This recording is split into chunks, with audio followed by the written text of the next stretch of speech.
Ma'am हाँ जी ma'am anaphase promoting complex क्या होता है?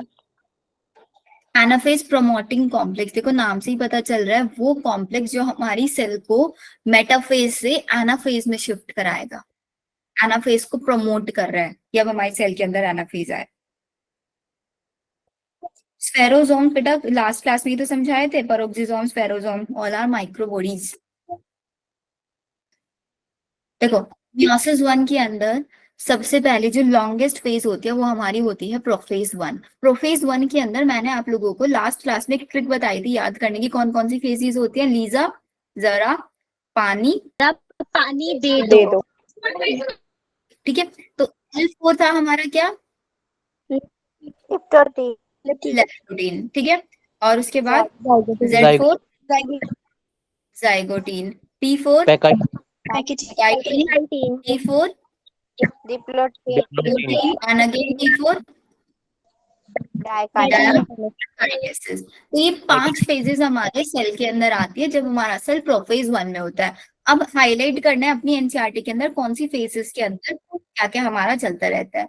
जैसे कि अगर हम बात करें सबसे पहले लेप्टोटीन के अंदर, तो लेप्टोटीन के अंदर बिकॉज सबसे पहले मेरे पास इंटरफेज होगी, इंटरफेज के अंदर जेनेटिक मटेरियल कैसा होगा, क्रोमेटिन मटेरियल की फॉर्म में होगा। फिर वो जैसे जैसे प्रोफेज के अंदर आता है वो अपने आप को कंडेंस करने लग जाता है और कैसा दिखने लग जाता है, क्रोमोसोम्स की शेप ले लेता है। तो लेप्टोटीन स्टेट के अंदर यही होता है कि आपको बहुत थोड़े थोड़े बहुत कम कम टाइप से क्रोमोसोम्स दिखाई देंगे, मतलब क्लियरली विजिबल नहीं होते, लाइट माइक्रोस्कोप के अंदर बहुत ग्रेजुअली विजिबल होना शुरू हो जाता है। इसका मतलब यहाँ पे कॉम्पैक्शन ऑफ क्रोमोसोम कब तक चलता रहता है, जब तक पूरी लेप्टोटीन स्टेज है उसके अंदर सिर्फ कॉम्पैक्शन ऑफ क्रोमोसोम चल रहा है। तो लेप्टोटीन को हम कैसे आइडेंटिफाई करेंगे, अगर हमारा क्रोमोसोम्स का कॉम्पैक्शन चल रहा है। जैसे ही कॉम्पैक्शन फिनिश हुआ उसके बाद नेक्स्ट स्टेज आ जाएगी जाइगोटीन। इस फेज में क्या होगा, क्रोमोसोम्स पेयरिंग करना शुरू कर देंगे, एक क्रोमोसोम ये आ गया एक क्रोमोसोम ये आ गया, दोनों के दोनों पेयरिंग करेंगे। पेयरिंग के टाइम पे वो क्या करता है, अपना जेनेटिक मटेरियल एक्सचेंज करते हैं नहीं करते हैं, उस पेयरिंग प्रोसेस को ही हम बोलते हैं साइनेप्सिस। तो अगर आपसे क्वेश्चन ये पूछा जा रहा है कि प्रोफेज वन की कौन से स्टेट के अंदर साइनेप्सिस होता है, तो साइनेप्सिस कौन से स्टेट के अंदर हो रहा है, जाइगोटीन के अंदर। और जब मेरे पास दो क्रोमोसोम्स क्रॉसिंग ओवर कर रहे हैं उन क्रोमोसोम्स को मैं क्या बोलूंगी, होमोलोगस क्रोमोसोम। उन क्रोमोसोम्स को बोलेंगे होमोलोगस क्रोमोसोम। एंड ये क्रोमोसोम्स दो क्रोमोसोम्स जब साइनेप्सिस कर रहे हैं उनके बीच में कॉम्प्लेक्स बन जाता है, उस कॉम्प्लेक्स को हम क्या बोलते हैं, सिनेप्टोनिमल कॉम्प्लेक्स।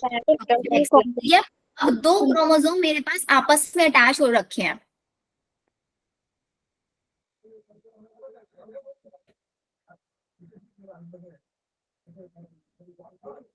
ये है क्रोमोसोम, ठीक है, इनके बीच में ये साइनेप्टोनिमल कॉम्प्लेक्स बन गया, प्रोसेस चल रहा है साइनेप्सिस।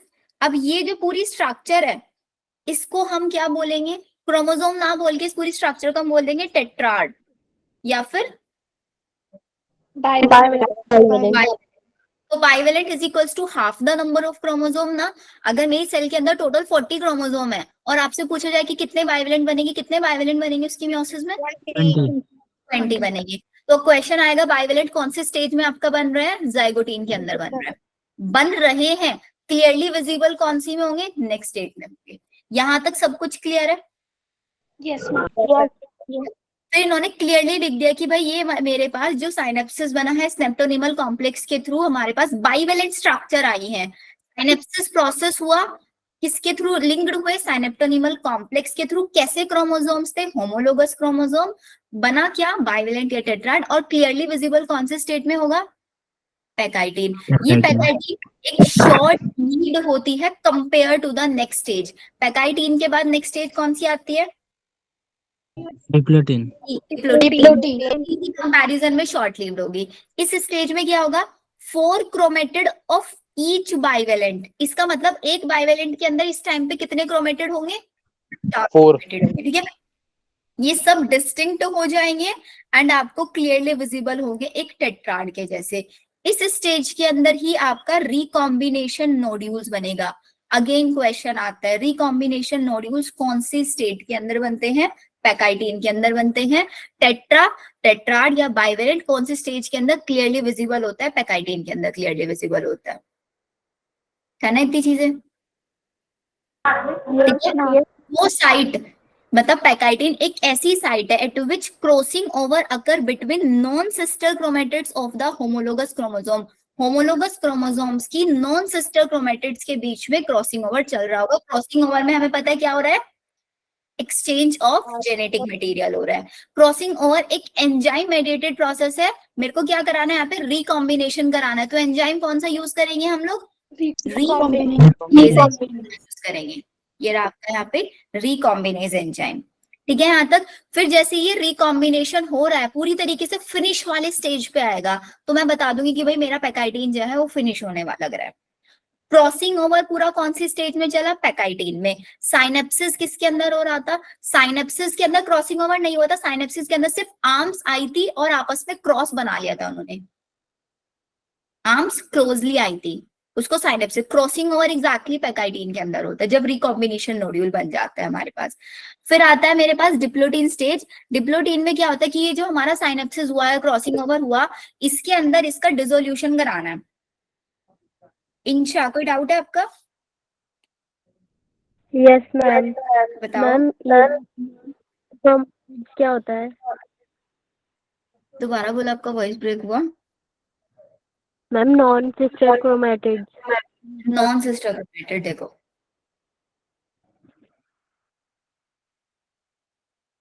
एक ये क्रोमोसोम है, यस एक ये मैम। क्रोमोसोम है। इन दोनों क्रोमेटिड्स को मैं बोलूंगी सिस्टर क्रोमेटिड। जी। ठीक है, और इन दोनों को क्या बोलूंगी मैं? Non sister chromatid. ये मतलब दो अलग अलग क्रोमोसोम्स की जो क्रोमेटिड्स होती है उनको आपस में अगर वो साइनेप्सिस कर रहे हैं तो हमको बोलते हैं नॉन सिस्टर क्रोमेटिड्स। ठीक है, और मैम इसमें ये जो लास्ट लाइन है डिप्लोटीन से ऊपर वाले में कि recombination between homologous chromosome is completed by the end of pachytene, ये तो मैम समझ में आ गया। फिर उन्होंने लिखा leaving the chromosome linked at the site of crossing over. देखो ये क्रोमोसोम था, हाँ ऐसे साइनेप्सिस चल रहा था। पहले क्या होता है ना, क्रोमोसोम ऊपर की साइड से भी लिंक्ड होता है साइनेप्टोनिमल कॉम्प्लेक्स के थ्रू, लेकिन फिर जब धीरे धीरे क्रॉसिंग ओवर पूरा होने लग जाता है ना, इनके बीच में से कनेक्शन ब्रेक होने लग जाता है। कनेक्शन सिर्फ और सिर्फ साइट ऑफ क्रॉसिंग ओवर पे रह जाता है यहाँ पे ऐसे। ये मतलब है इसका। ओके ठीक है, जैसे कि यहाँ पे लिखा है ना, dissolution of the synaptonemal complex. Synaptonemal complex dissolve हो जाएगा और दोनों होमोलोगस क्रोमोसोम एक दूसरे से दूर दूर जाने की कोशिश करेंगे। दूर दूर जाने की कोशिश करेंगे तो सिर्फ एक पॉइंट पे अटैच रह जाएंगे जहां पे क्रॉसिंग ओवर एग्जैक्टली हुआ था, और अटैच रहेंगे तो वहां पे एक एक्स शेप स्ट्रक्चर हमें देखने के लिए मिलेगी। यहाँ पे इस एक्स शेप स्ट्रक्चर को ही मैं बोल देती हूँ काइजमेटा। जो डिप्लोटीन स्टेज है ये oocytes ऑफ सम वर्टिब्रेट्स, बहुत कुछ वर्टिब्रेट्स के अंदर ये डिप्लोटीन मंथ्स और ईयर्स की भी हो सकती है। फाइनल स्टेज हमारे पास डिसोल्यूशन हो गया स्नेप्टोनिमल कॉम्प्लेक्स का। अब ये जो काइजमेटा बना इसको हमें क्या करना है, बिल्कुल टर्मिनल साइड पे शिफ्ट करना है ताकि ब्रेक हो जाए। डाया काइनेसिस के अंदर टर्मिनलाइजेशन ऑफ काइजमेटा होगा, बस ये हमें याद रखना है। फिर जैसे ये हो जाएगा हमारे पास क्रोमोसोम जो है पूरे के पूरे अलग अलग हो जाएंगे, क्रॉसिंग ओवर हो चुका। अब एग्जैक्टली जो माइटोसिस के अंदर प्रोसेस चल रहा था ना वो सेम प्रोसेस चलेगा। फिर क्रोमोसोम पूरी तरीके से कंडेंस हो जाएंगे, फिर मेटाफेज प्लेट पे इकट्ठे हो जाएंगे। मेटाफेज प्लेट पे इकट्ठे होंगे, अपोजिट अपोजिट पोल्स पे स्पाइनल फाइबर्स के थ्रू अटैच होंगे। फिर एनाफेज आएगा, सेंट्रोमेर स्प्लिट हो जाएगा, क्रोमेटिड्स अलग अलग पोल पे मूव करेंगे। मूव करने के बाद टीलोफेज में आके क्या होगा, वो आपका डीकंडेंस करना शुरू कर देंगे। ये तो एग्जैक्टली पता है ना, माइटोसिस में सेम वही प्रोसेस होगा, सिर्फ प्रोफेज वन अलग है, बाकी सब कुछ सेम है।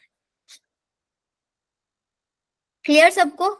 मैथ्स क्वेश्चन यहीं से आता है। अब तो कोई डाउट नहीं है। तो डिप्लोटीन स्टेज के अंदर क्या क्या होता है? How will you define diplotene stage? हमें बताओ।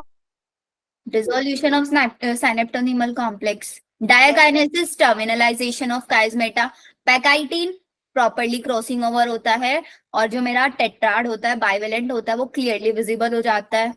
जाइगोटीन के अंदर हमारा काइजमेटा स्नैप्टोनिमल कॉम्प्लेक्स बनना शुरू हो जाता है, होमोलोगस क्रोमोसोम के बीच में साइनेप्सिस होता है, बाइवेलेंट बनना शुरू होता है। लेप्टोटीन में कुछ नहीं होता, कॉम्पैक्शन ऑफ क्रोमोसोम होता है। याद हो गया यहाँ तक सब कुछ सबको? Yes ma'am, yes ma'am. चलो फिर अब हम स्टार्ट करते हैं हमारा बायोमोलिक्यूल्स। बायोमोलिक्यूल्स आप लोगों को खुशबू मैम पढ़ा चुकी हैं क्या? Yes ma'am. हाँ मैम। यस मैम, करा दिया। तो इसका मतलब बायोमोलिक्यूल्स में आपको डिटेल तो आता ही होगा सब कुछ। Yes ma'am. तो फिर हम इसको थोड़ा इम्पोर्टेंट पॉइंट्स जो होंगे इसे वो कर लेते हैं, मैथ्स जहाँ से क्वेश्चंस आने के चांसेस रहते हैं। अब वन शॉट की तरह हम इसको पढ़ेंगे। बायोमोलिक्यूल जो होता है उसको मैं दो पार्ट मैम हाँ जी मैम ये बायोमोलिक्यूल्स तो खुशबू मैम ने नीट की क्लासेस में करवाया होगा ना? इसीलिए ना मैं आप लोगों को उतना कराऊंगी जितना आप लोगों के लिए सफिशिएंट है यहाँ पे, ठीक है? मैम लेकिन मेरा नहीं हुआ। क्या नहीं हुआ है आपका?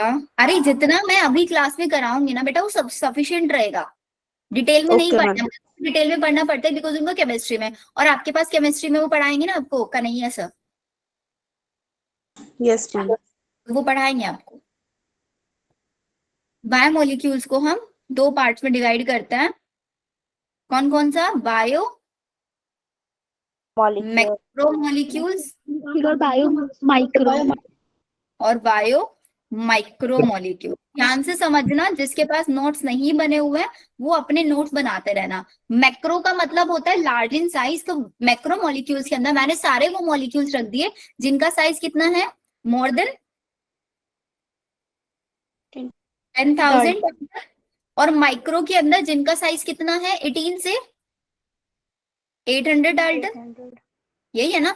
मैक्रो माइक्रो के अंदर कौन आएगा? मेरा अमाइनो एसिड आ जाएगा माइक्रो में, हाँ मैम। कार्बोहाइड्रेट आ जाएगा, मैम मोनोसैकेराइड्स ना। हाँ मोनोसेक्राइड्स आएंगे। और बायो मैक्रो के अंदर proteins, polysaccharides, lipid. Nucleic acid और लिपिड, ये हुआ। अभी जरा लिपिड है ना, लिपिड को जरा बॉक्स में बना लो। लिपिड के पीछे एक स्टोरी है जिसके ऊपर क्वेश्चन आता है। देखो हमने बोला कि भाई मैक्रो मॉलिक्यूल्स वो मॉलिक्यूल्स हैं जिनका साइज जो है, जिनका मॉलिक्यूलर वेट जो है 10,000 डाल्टन से ज्यादा है। लेकिन जो मेरा लिपिड है ना, इस लिपिड का मॉलिक्यूलर वेट जब मैंने फाइंड करके देखा तो इसका 800 डाल्टन से कम था। फिर भी मैंने इसको मैक्रोमोलिक्यूल में क्यों रखा? क्योंकि मैम छानने का फिल्ट्रेशन का प्रोसेस होता है जिसमें इसके मॉलिक्यूल छन नहीं पाए, इसलिए इसे इसकी कैटेगरी में रखा। अब देखो वो प्रोसेस क्या है। हाँ, हमने क्या किया, एक लिविंग टिश्यू लिया, लिविंग टिश्यू लिया या फिर कोई लीवर का एक छोटा सा सेल ले लिया, उसको ट्राइक्लोरोएसिटिक एसिड के साथ मिक्स कर दिया। समझना सबके सब, लिविंग टिश्यू लिया, उसको ट्राइक्लोरोएसिटिक एसिड के अंदर डाल दिया और फिर उसको अच्छे से पीस दिया, पीस के उसकी एक स्लरी बना दिया।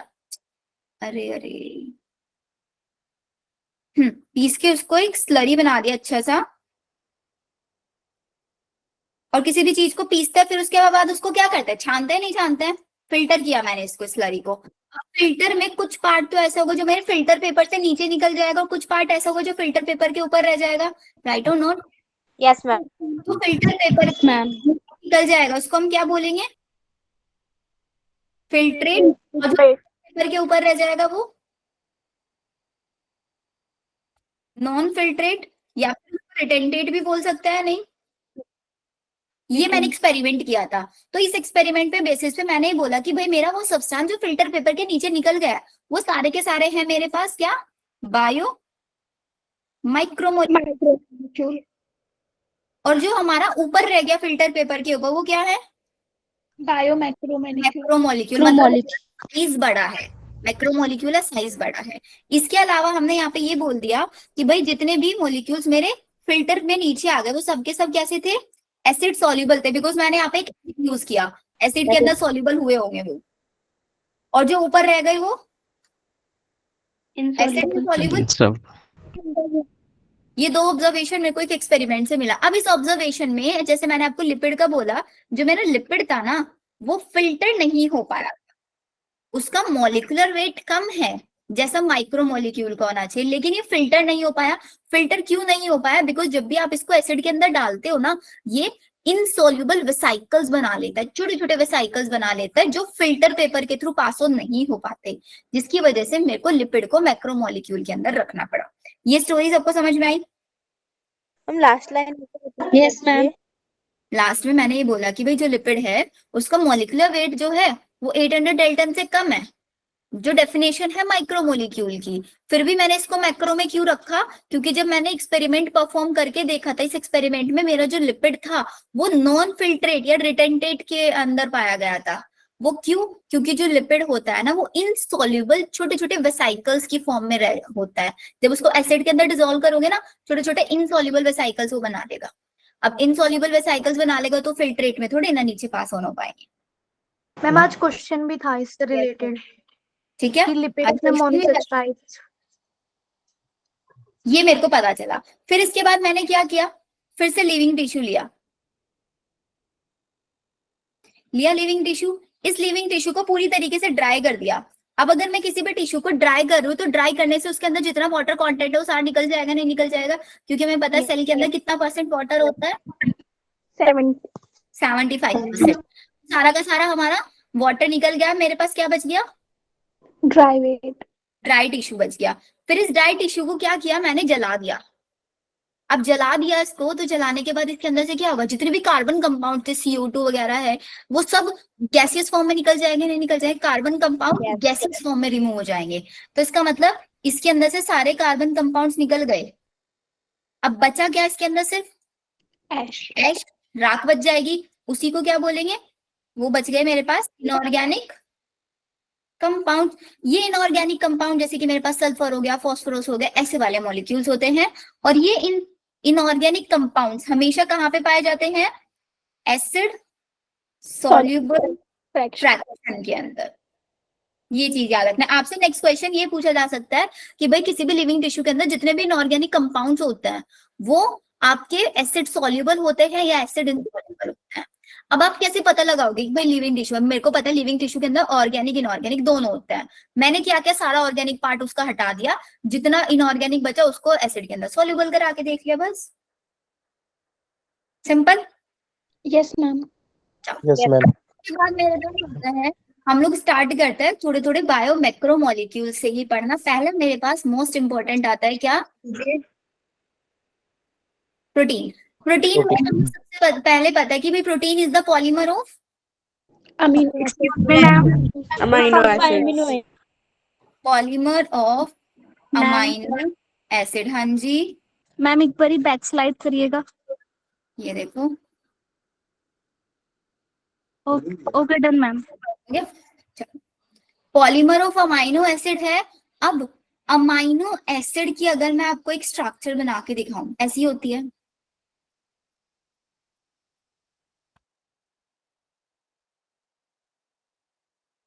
इसमें जो ये R ग्रुप होता है, कैसा ग्रुप होता है?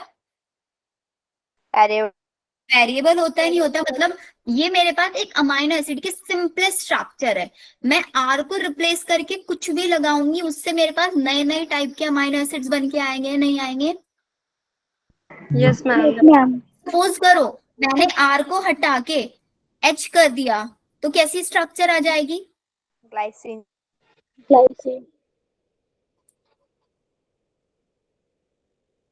ये होता है मेरे पास सबसे सिंपलेस्ट अमाइनो एसिड। पहला क्वेश्चन ये पूछा जाएगा कि भाई सबसे सिंपलेस्ट अमाइनो एसिड कौन सा है? तो सबसे सिंपलेस्ट अमाइनो एसिड है मेरे पास ग्लाइसिन। ग्लाइसिन। और ये जो ग्लाइसिन होता है ये होता है optically inactive compound. Optically inactive ये क्यों है? क्योंकि इसके पास कायरल कार्बन नहीं है।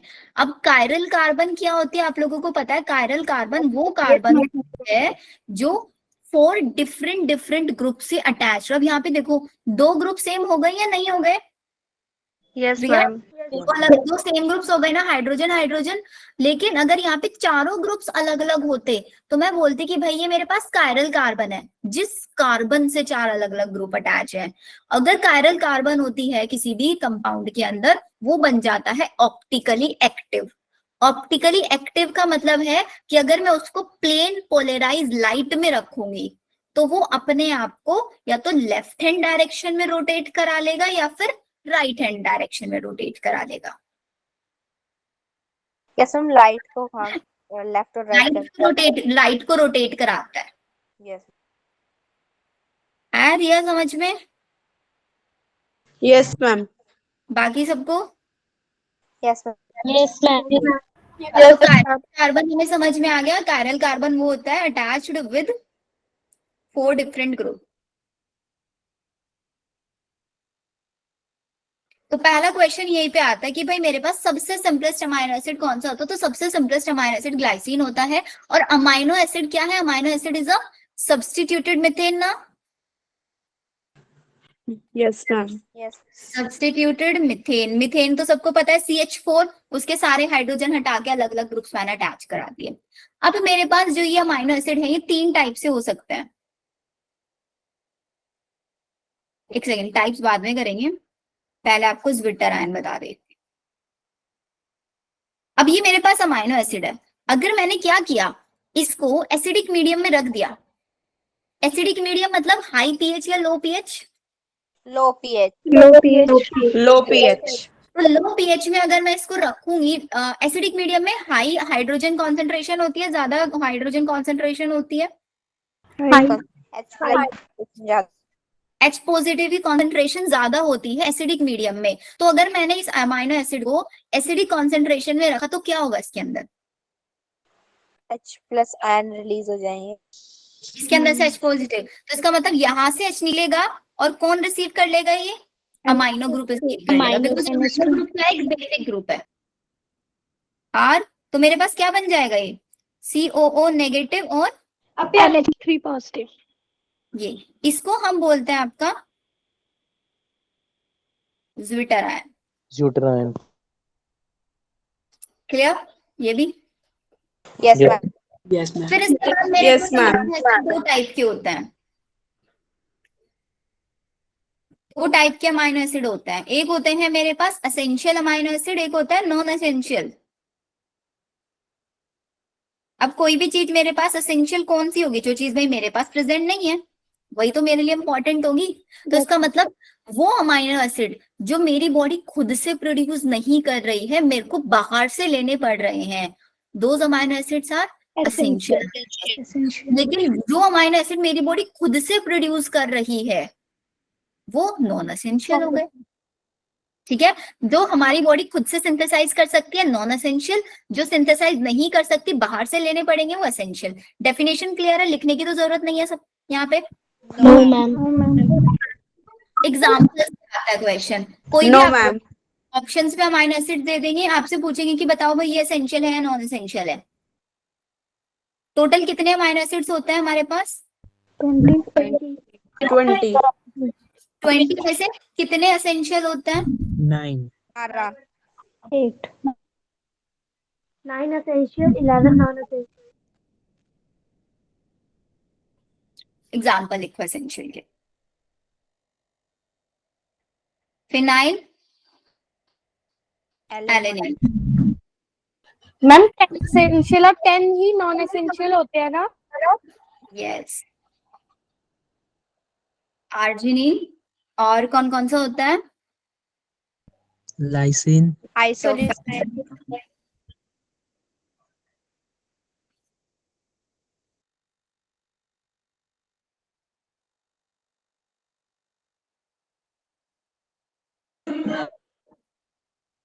Isolation.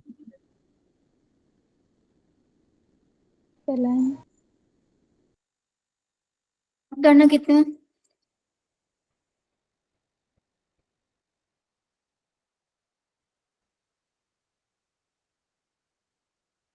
हो गए 10। 10 हो गए ना पूरे? अब इसको याद रखने की ट्रिक, फिनाइल, फिनाइल से याद रखोगे finally, histidine, history, arginine, Arjun. Finally history में Arjun try to meet Lucy 3 to 9 times on Valentine. पढ़ना अब इसको एक सीरीज में, सबके सब याद है। फाइनली, फिनाइल एलेनिन, देखो सेम सेम लग रहा है, नहीं बोल रहे मैं। फाइनली हिस्टिडीन, हिस्ट्री में Arjun, arginine, try to tryptophan, meet methionine, leucine, lysine, isoleucine. 3 to 9 मतलब threonine, Valentine, valine. Finally history में Arjun try to meet Lucy 3 to 9 times on Valentine. याद हो जाएंगे सारे एसेंशियल? Yes. एक बार रिपीट करके देखो।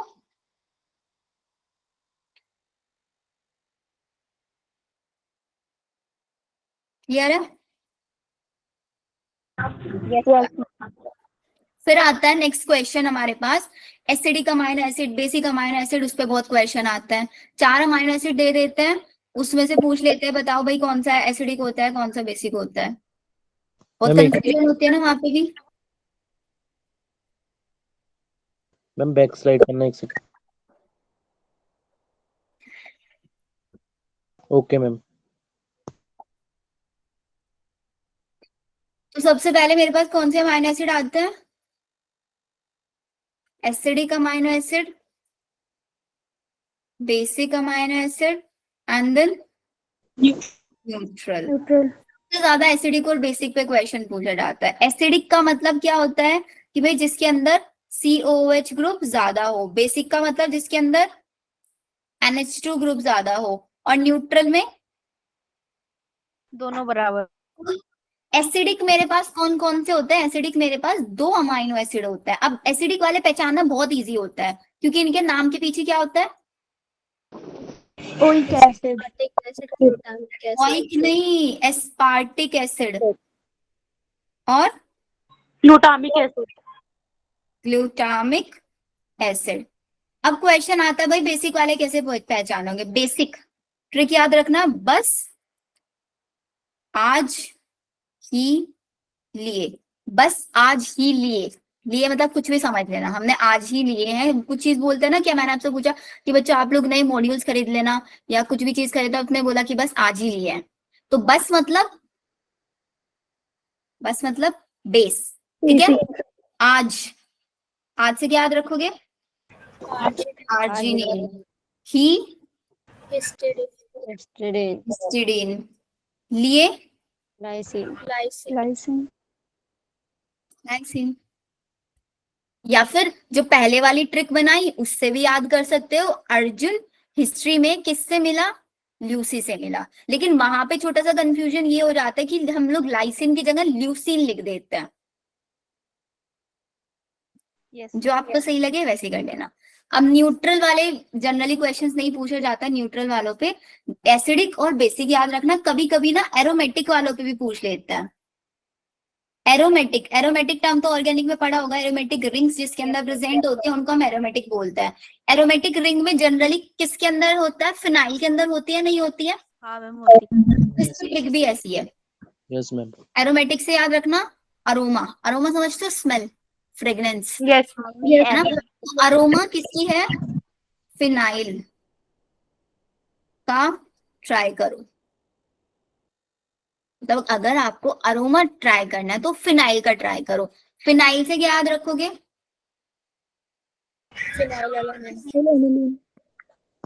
Phenyl alanine. ट्राई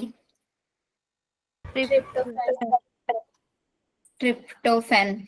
और एक और होता है ट्राई से ही, टायरोसिन। बस फिनाइल एलेनिन, ट्रिप्टोफैन और टायरोसिन। अगर ये आपने याद कर लेना, एसिडिक बेसिक सब पहचान लोगे आप। कौन सा? थ्रियोनिन एरोमेटिक में थोड़ी ना आता है। एरोमेटिक में तो 3 ही आता है हमारे पास। थ्रियोनिन उसमें आता है। थ्रियोनिन के अंदर होता है हाइड्रोक्सिल पोलर में आता है जनरली, वो तो एरोमेटिक में नहीं आता, उसके अंदर एरोमेटिक रिंग नहीं होती। पोलर नॉन पोलर हो सकते हैं। पोलर नॉन पोलर पे ज्यादा क्वेश्चन नहीं आते, इन्हीं पे ही आता है। बायो में तो एसिडिक और बेसिक पे ही आता है। ठीक है, मैम टायरोसिन जो है वो नॉन एसेंशियल है। टाइरोसिन ट्रिक याद करो अभी जो मैंने आपको बताई थी। मैम आपने उसमें नहीं है ना, उसमें उसमें तो नहीं। एसेंशियल है। उसमें हमारे का आंसर ट्रिप्टोफैन है, उसमें तो टायरोसिन नॉन एसेंशियल हो जाएगा फिर। Okay ma'am. ठीक है, जो ट्रिक में है वो सारे एसेंशियल है, उसके अलावा सारे नॉन एसेंशियल। ये वाला याद कर लेना। और अगर आपको पोलर नॉन पोलर भी याद करना है ना, तो पोलर नॉन पोलर की भी एक ट्रिक होती है जिसमें मैं आप लोगों को सारे नॉन पोलर याद करा दूंगी, और बाकी जितने बचेंगे वो सब किस में आ जाएंगे फिर? पोलर में। पोलर। पोलर में। की ट्रिक होती है GAVLI। देखना ट्रिक सही है क्या? जी यस मैम सही है। ग्लाइसिन, A4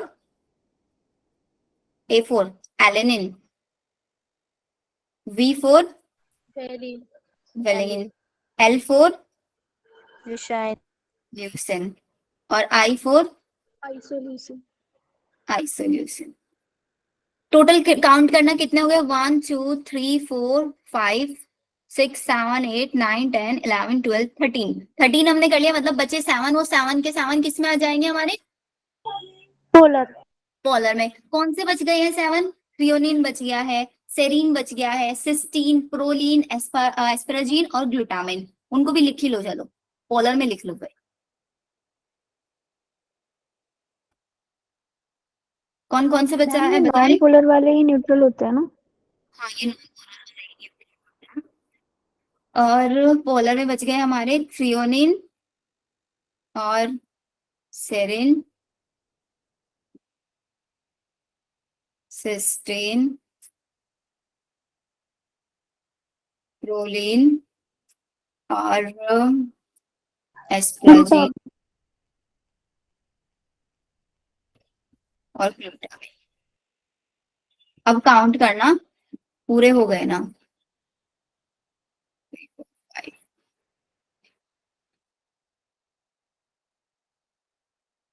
19 हुआ, एक कौन सा रह गया? एक रह गया बच्चों।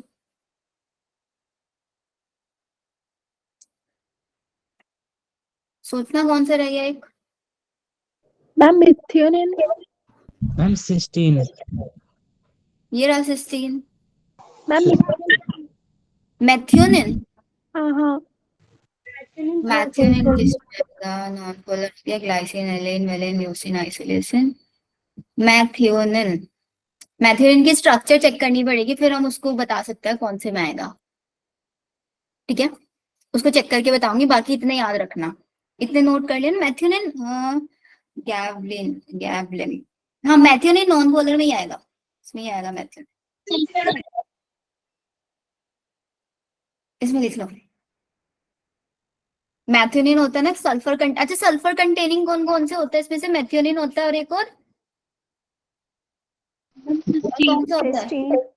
मैथ्योनिन और सिस्टीन।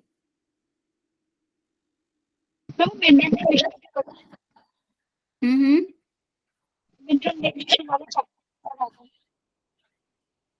अब वॉइस क्लियर नहीं आ रहा है आपका।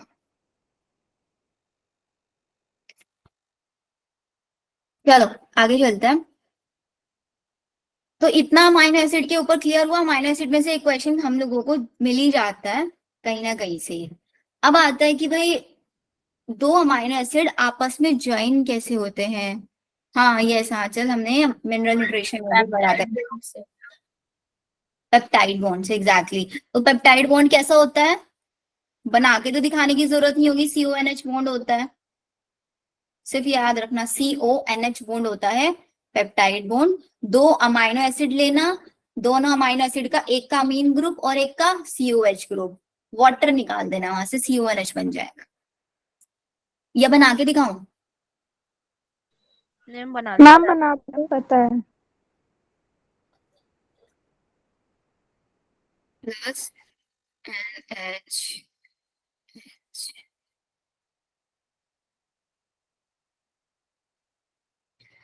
तो यहाँ से OH निकलेगा और यहाँ से H।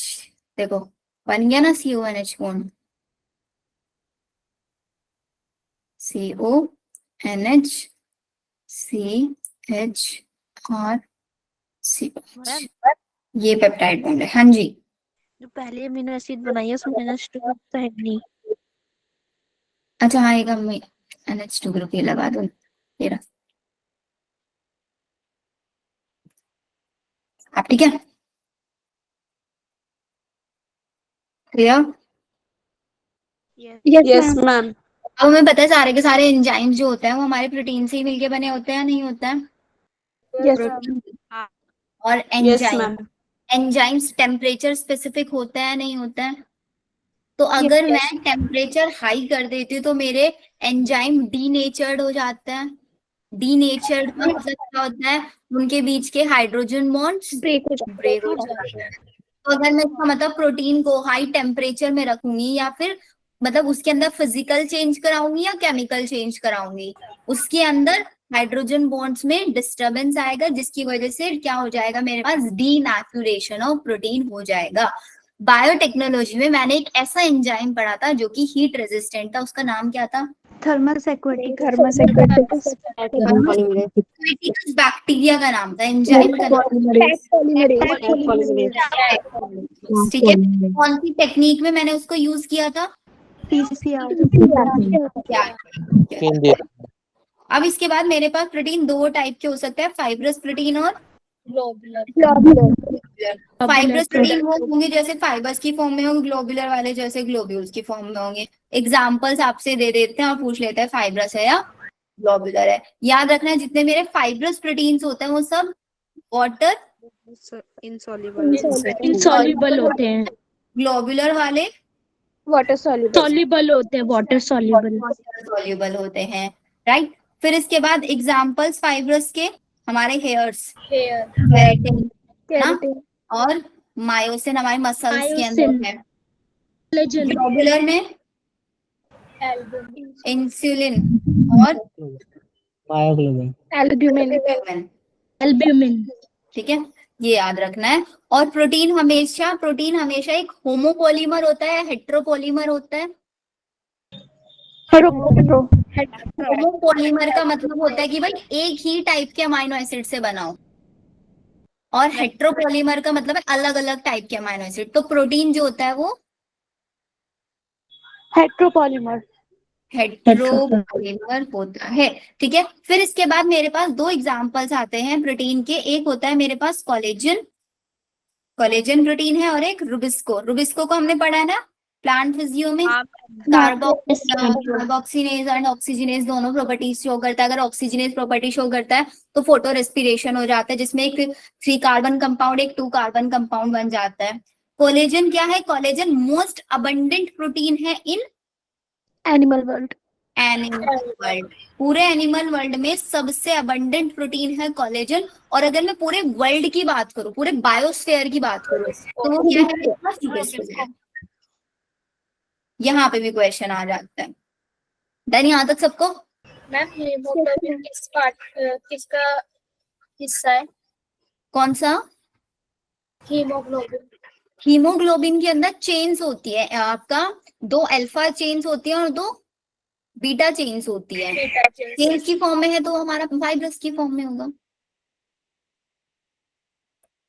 ठीक है। अब आती है मेरे पास प्रोटीन की स्ट्रक्चर। तो प्रोटीन मेरे पास कितनी स्ट्रक्चर में एग्जिस्ट करता है? सबसे पहले आती है मेरे पास उसकी primary structure, secondary structure, tertiary structure and then quaternary structure. Primary structure में कुछ नहीं होता, सिर्फ end to end amino acids attach होते हैं। सिर्फ एक सिंगल चेन में अमाइनो एसिड अटैच होंगे, उसको बोलेंगे प्राइमरी स्ट्रक्चर। प्राइमरी स्ट्रक्चर में जो मेरा लेफ्ट साइड में प्रेजेंट होगा, मतलब एक है ना, सपोज ये मेरा पेन है, तो हमेशा एक चेन का एक लेफ्ट एंड होता है, एक राइट एंड होता है, नहीं होता है? तो उसके जो लेफ्ट एंड होगा उस पे प्रेजेंट होगा क्या? Amino acid. और जो उसका राइट एंड होगा उस पे क्या प्रेजेंट होगा? उस पे भी अमाइनो एसिड प्रेजेंट होगा। लेकिन इन दोनों में डिफरेंस क्या होगा? इस लेफ्ट एंड पे प्रेजेंट होगा आपका एन टर्मिनल, राइट एंड पे क्या प्रेजेंट होगा उसका? टर्मिनल। एन टर्मिनल का मतलब NH2, सी टर्मिनल का मतलब COH वाला पार्ट, याद रखना है। लेफ्ट साइड में एन टर्मिनल, राइट साइड में सी टर्मिनल। ये होगी मेरे पास प्राइमरी स्ट्रक्चर। सेकेंडरी स्ट्रक्चर के अंदर दो चीजें आती है, एक होता है इसके अंदर अल्फा हेलिक्स और एक beta plate.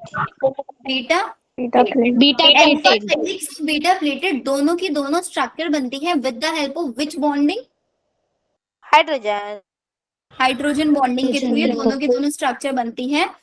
Alpha helix, helix का मतलब होता है गोल गोल ऐसे राउंड राउंड स्पाइरल की शेप में थोड़ा होना।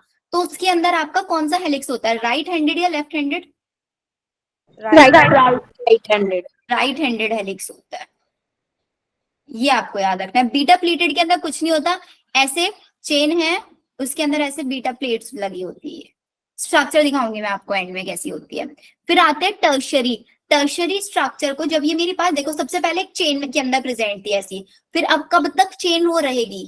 थ्रेड है, सिंपल थ्रेड है, उसके अंदर भी तो आपका स्पाइरल रिंग स्ट्रक्चर बनने लग जाते हैं, नहीं बनने लग जाती है? पहले चेन की फॉर्म में थी, फिर उसके अंदर हेलिक्स आए, फिर उन हेलिक्स को ज्वाइन करने के लिए मैंने वहां पे हाइड्रोजन बॉन्डिंग्स करा दिया प्लेट की फॉर्म में।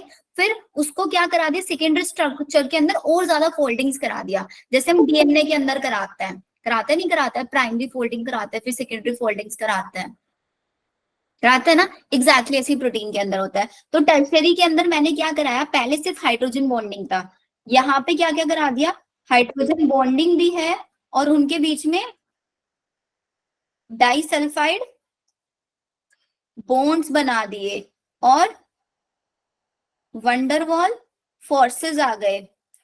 और कौन सा फोर्स आ गया? इलेक्ट्रोस्टैटिक फोर्स आ गया। हमने डाइसल्फाइड बॉन्ड उसके अंदर देखे थे ना, इंसुलिन के अंदर, A chain, B chain, C chain, C वाली को हटा देते हैं और जो बचती है ना। तो हमारे पास जब भी टर्शरी स्ट्रक्चर होती है तो एनसीईआरटी एक लाइन लिखती है कि ये मेरे को दिखाई देती है कैसे, होलो वुलन बॉल के जैसे, जो कि 3D स्ट्रक्चर एक दिखाई देती है। और ये 3D स्ट्रक्चर क्यों जरूरी है? It is necessary for biological activity. मतलब कोई भी प्रोटीन बायोलॉजिकल एक्टिविटी मोस्टली कौन सी स्टेट में दिखाता है? 3D स्ट्रक्चर या टर्शरी स्ट्रक्चर के अंदर दिखाता है। इसके ऊपर भी क्वेश्चन आया हुआ है। फिर मैंने क्या किया, इस वुलन की बॉल को जो 3D स्ट्रक्चर दिखा रही थी, इसको और ज्यादा इसके अंदर कॉइलिंग करा दिया, एक स्पेशल अरेंजमेंट बना दिया, और उस स्पेशल अरेंजमेंट को हमने क्या बोल दिया? टर्शरी यानी क्वाटरनरी स्ट्रक्चर। क्वाटरनरी स्ट्रक्चर में एग्जाम्पल हीमोग्लोबिन, जिसके अंदर 2 अल्फा चेन्स होती हैं और 2 बीटा चेन्स होती है। स्पेशल अरेंजमेंट इनके अंदर आ जाता है। डन यहाँ तक सबका प्रोटीन वाला पार्ट? Yes ma'am. प्रोटीन के अंदर आपको अमीनो एसिड्स याद रखने हैं, एसिडिक, बेसिक, न्यूट्रल, जितने मैंने करा दिए वो, एसेंशियल, नॉन एसेंशियल याद रखने हैं। टर्शरी के अंदर कैसी स्ट्रक्चर दिखाई देती है वो याद रखनी है। अल्फा हेलिक्स के अंदर कैसा हेलिक्स होता है, राइट हैंडेड, वो याद रखना है। लेफ्ट साइड में कौन सा टर्मिनल होता है, राइट में कौन सा होता है, वो याद रखना है, ये याद रखना है। डन। अब हम चलते हैं हमारा नेक्स्ट पार्ट पे, विच वन इज, एक सेकेंड आप लोगों को पहले स्ट्रक्चर्स दिखा देती हूँ मैं। ये देखो स्ट्रक्चर, ये मेरे पास प्राइमरी स्ट्रक्चर, एक amino acid, 2 amino acid chains attach है, पॉलीपेप्टाइड। अगर मेरे पास 2 अमीनो एसिड अटैच होंगे तो मैं उसको डाइपेप्टाइड बोलूंगी, 3 होंगे तो ट्राइपेप्टाइड, ऐसे बहुत सारे जब अटैच हो जाते हैं उसको पॉलीपेप्टाइड बोलते हैं। ये मेरे पास देखो एक हेलिक्स बन रहा है, स्ट्रक्चर देके भी पूछ लेंगे कौन सी स्ट्रक्चर, ये अल्फा हेलिक्स है। फिर इनके बीच में ऐसे देखो प्लेट्स बन रही हैं, this is known as beta pleated sheet. फिर इन दोनों को और ज्यादा कॉइलिंग करा दिया, कॉइलिंग करा के हाइड्रोजन और डाइसल्फाइड बॉन्ड्स आ गए, this is known as tertiary structure. फिर टर्शियरी के अंदर और ज्यादा कॉइलिंग करा दी तो मेरे पास क्वाटरनरी स्ट्रक्चर बन गई। क्लियर? Yes ma'am. चलो फिर आता है, हम लोग कुछ ब्लैंक स्लाइड्स यूज करते हैं। ये प्रोटीन्स याद रखना, collagen protein, trypsin protein, insulin, antibody receptor और ग्लूट4। कोलेजन क्या होता है? कोलेजन इंटरसेलर, मतलब हमने उसमें पढ़ा ना स्ट्रक्चरल ऑर्गेनाइजेशन वाले चैप्टर, कोलेजन फाइबर्स, दो सेल्स के बीच में एक मैट्रिक्स बनाने का काम करता है। ट्रिप्सिन एक एंजाइम होता है, इंसुलिन एक हार्मोन की तरह काम करता है। एंटीबॉडी क्या काम करता है, कोई भी हमारी बॉडी के अंदर एंटीजन आता है उसके अगेंस्ट फाइट करने में काम करता है। रिसेप्टर्स किसी भी चीज को रिसेप्ट करने में हेल्प करता है। और GLUT4 का काम क्या होता है, ग्लूकोज को ट्रांसपोर्ट करना सेल के अंदर। ये एक प्रोटीन है जो मेम्ब्रेन के ऊपर अटैच होता है जिसके थ्रू ग्लूकोज ट्रांसपोर्ट होता है सेल में। इनके ऊपर भी मैच द फॉलोइंग क्वेश्चन आ सकता है। टेबल्स बहुत इंपॉर्टेंट होती है इस चैप्टर की। मैम हम GLUT4 GLUT4 को हम कैरियर प्रोटीन बोल सकते हैं। हाँ, GLUT4 को हम कैरियर प्रोटीन। मैम GLUT4 की फुल फॉर्म क्या है?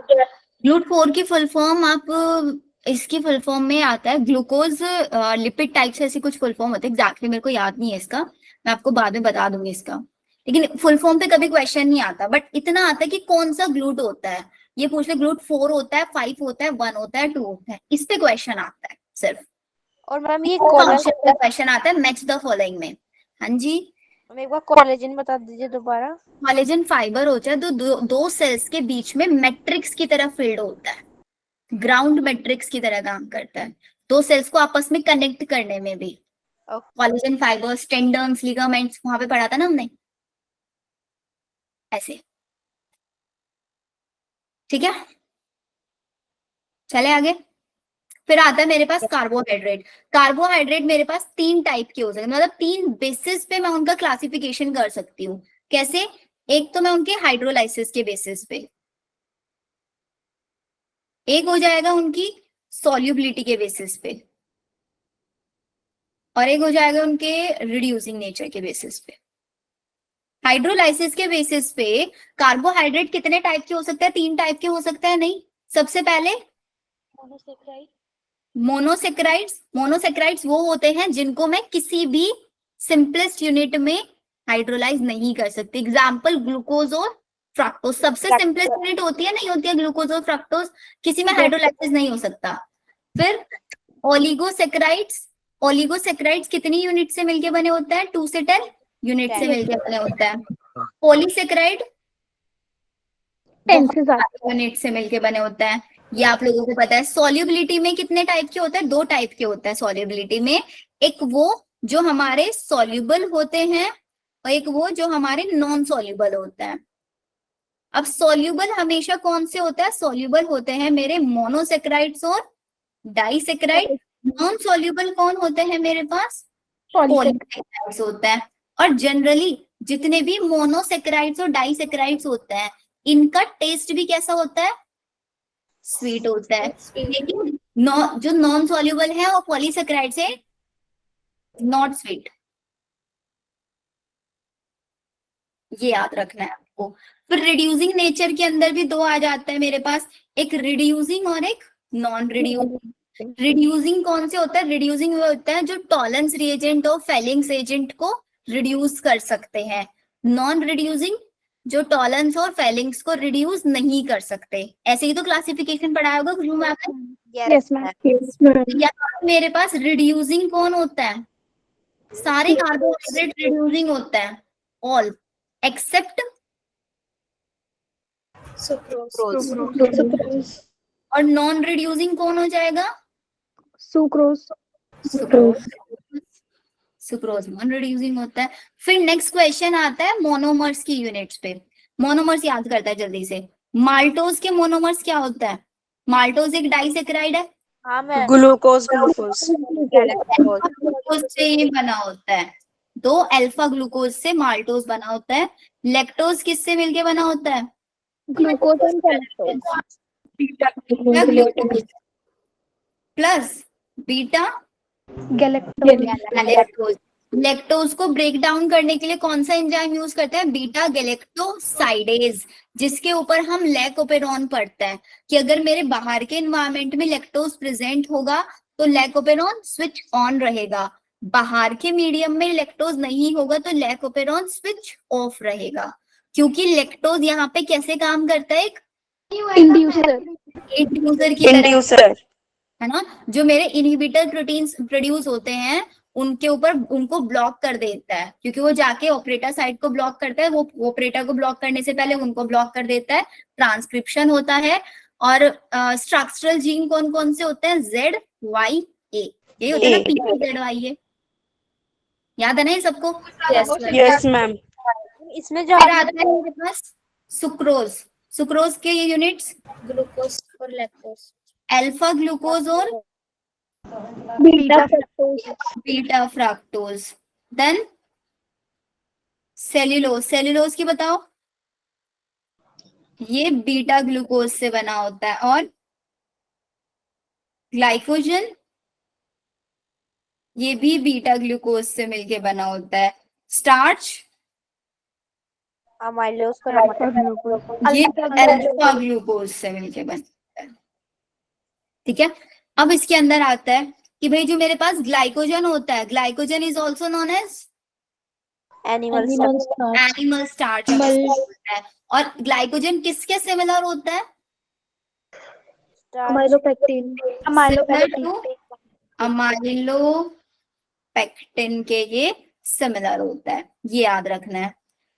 फिर आते हैं नेक्स्ट पॉइंट पे। नेक्स्ट आता है, देखो एक बार नेक्स्ट पेज। ग्लाइकोजन याद रखना, ग्लाइकोजन एनिमल स्टार्च होता है which is similar to amylopectin. ये हमारी लीवर हो गया, मसल्स हो गया, ब्रेन हो गया, इनके अंदर प्रेजेंट होता है, मतलब इनके अंदर बेसिकली स्टोर रहता है। लीवर, ग्लाइकोजन ब्रांच्ड होता है ना? हाँ जी, ग्लाइकोजन ब्रांच्ड होता है। ग्लाइकोजन ब्रांच होता है। जैसे अमाइलोपेक्टिन की स्ट्रक्चर होते हैं ना, एग्जैक्टली ऐसे ही होता है, और अमाइलोपेक्टिन भी ब्रांच होता है। ये लिखवाऊंगी अभी आपको। हो गया? चलो, फिर आता है मेरे पास स्टार्च। मैम ग्लाइकोजन कहाँ कहाँ पे पाया जाता है एक बार बताना। ग्लाइकोजन लीवर, मसल्स और ब्रेन। स्टार्च अमाइलोज से मिलके बना होता है और अमाइलोपेक्टिन। देखो मैंने अभी आपको स्टार्च की यूनिट क्या लिखवाई? Alpha glucose. अगर मैंने क्या किया, अल्फा ग्लूकोज को ऐसे चेन्स में अटैच कर दिया, ऐसे चेन है बिल्कुल एक सिंपल, तो वो तो मेरा अमाइलोज हो जाएगा। लेकिन अगर मैंने इन चेन्स के बीच में ऐसे ब्रांचिंग भी लगा दिया ऐसे, तो ये मेरे पास क्या बन जाएगा? अमाइलोपेक्टिन। लेकिन होगा क्या सिर्फ इसके अंदर? कौन सा ग्लूकोज? अल्फा ग्लूकोज होगा। पूरे स्टार्च का कितना परसेंट उसके अंदर अमाइलोज होता है? 20% होता है और अनब्रांच होता है। अमाइलोपेक्टिन कितना होता है? 85% होता है और ब्रांच्ड। ब्रांच होता है।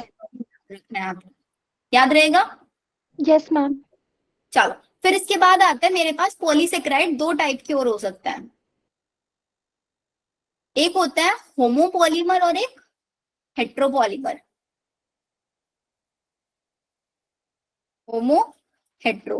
होमो और हेट्रो से तो समझ रहे होंगे ना। होमो का मतलब होता है जो सिर्फ एक ही टाइप की यूनिट से मिलके बनाओ, और हेट्रो जो अलग अलग टाइप की यूनिट से मिलके बनाओ। एग्जाम्पल्स लिख लो। होमो के अंदर आता है मेरे पास cellulose, starch, glycogen, chitin, inulin और डेक्स्ट्रिन। ये एनसीईआरटी ने दिए हुए नहीं है डिटेल में, लेकिन सिर्फ नाम याद रखना है इनका आपका। और हेट्रो में आएगा आपका pectin, hyaluronic acid,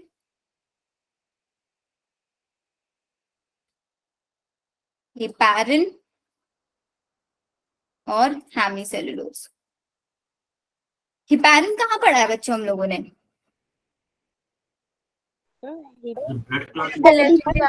recruiting factor में पढ़ा है, नहीं पढ़ा है heparin? Yes ma'am. Yes ma'am.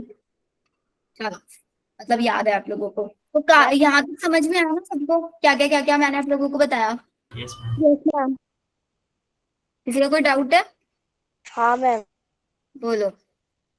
Ma'am जो भी आपने हमें बताया था मैम, ये बीटा ग्लिसरॉल मतलब बीटा गैलेक्टोज वाला चीज आपने बताया था हमें कि लैक्टोपेरोन के अंदर बीटा ग्लिसरॉल्डिहाइड बनता है। वो तो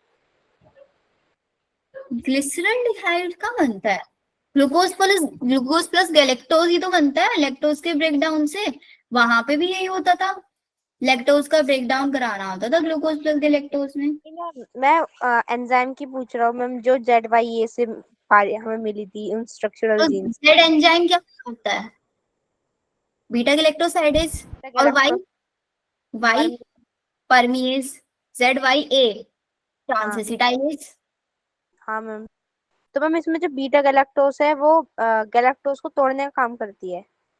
बीटा गैलेक्टोसाइडेज वर्क करता है। हाँ। बीटा गैलेक्टोसाइडेज लैक्टोज को ब्रेक डाउन कराने में हेल्प करेगा। ओके। ठीक है, मतलब बाहर के मीडियम में लैक्टोज है, लैक्टोज अंदर एंटर होगा और एंटर होके क्योंकि हमारा जो बैक्टीरिया है वो डायरेक्टली लैक्टोज को कंज्यूम नहीं कर सकता एनर्जी के लिए, उसको लैक्टोज का ब्रेक डाउन कराना ही पड़ेगा। यस। ठीक है, ओके। किसी का कोई डाउट यहाँ तक? मैम अमाइलोज और अमाइलोपेक्टिन में से कौन सा वाटर सोल्यूबल होता है? अमाइलोज हमारा वाटर सॉल्युबल होता है बिकॉज वो अनब्रांच्ड होता है। अब देखो इन स्ट्रक्चर्स पे भी क्वेश्चन आ जाता है। सबसे पहले इन्होंने नॉर्मल ग्लूकोज की स्ट्रक्चर दी हुई है। ग्लूकोज की स्ट्रक्चर हमें याद रहती है C6H12O6 याद रखती है। ग्लूकोज के अंदर कौन सा ग्रुप होता है? एल्डिहाइड ग्रुप होता है और हाइड्रोक्सिल ग्रुप होता है। एल्डिहाइड प्लस कीटोन दोनों के दोनों कार्बोनिल ग्रुप है या नहीं है? यस। ग्लूकोज के अंदर कौन सा ग्रुप होता है? ये तो बेसिक चीज है, ये मैंने आपको नहीं बताया। ग्लूकोज के अंदर एल्डिहाइड, फ्रक्टोज के अंदर कीटोन ग्रुप होता है। और ये दोनों ग्रुप कैसे हैं? कार्बोनिल। कार्बोनिल। तो इसका मतलब किसी भी अगर कार्बोहाइड्रेट की बात करूंगी तो उसके अंदर कार्बोनिल ग्रुप होगा और दूसरा ग्रुप कौन सा होगा? हाइड्रोक्सिल होगा। फिर इसके बाद ये तीनों स्ट्रक्चर याद रखनी है आपको। कौन कौन सी? ग्लाइसिन की स्ट्रक्चर याद रखनी है, एलेनिन की और सीरिन की। तीनों स्ट्रक्चर ग्लाइसिन, एलेनिन, सीरिन। फिर इसके बाद आता है मेरे पास ग्लिसरोल की स्ट्रक्चर। ग्लिसरोल की स्ट्रक्चर बहुत इंपॉर्टेंट। ग्लिसरोल का दूसरा नाम क्या बनेगा यहाँ पे? Try hydroxy propane. Try hydroxy propane. Glycerol को जब मैं किसी फैटी एसिड के साथ कंबाइन कराती हूँ तब मेरा क्या बनता है? लिस्टिक acid. Glycerol plus fatty acid. Triglyceric acid.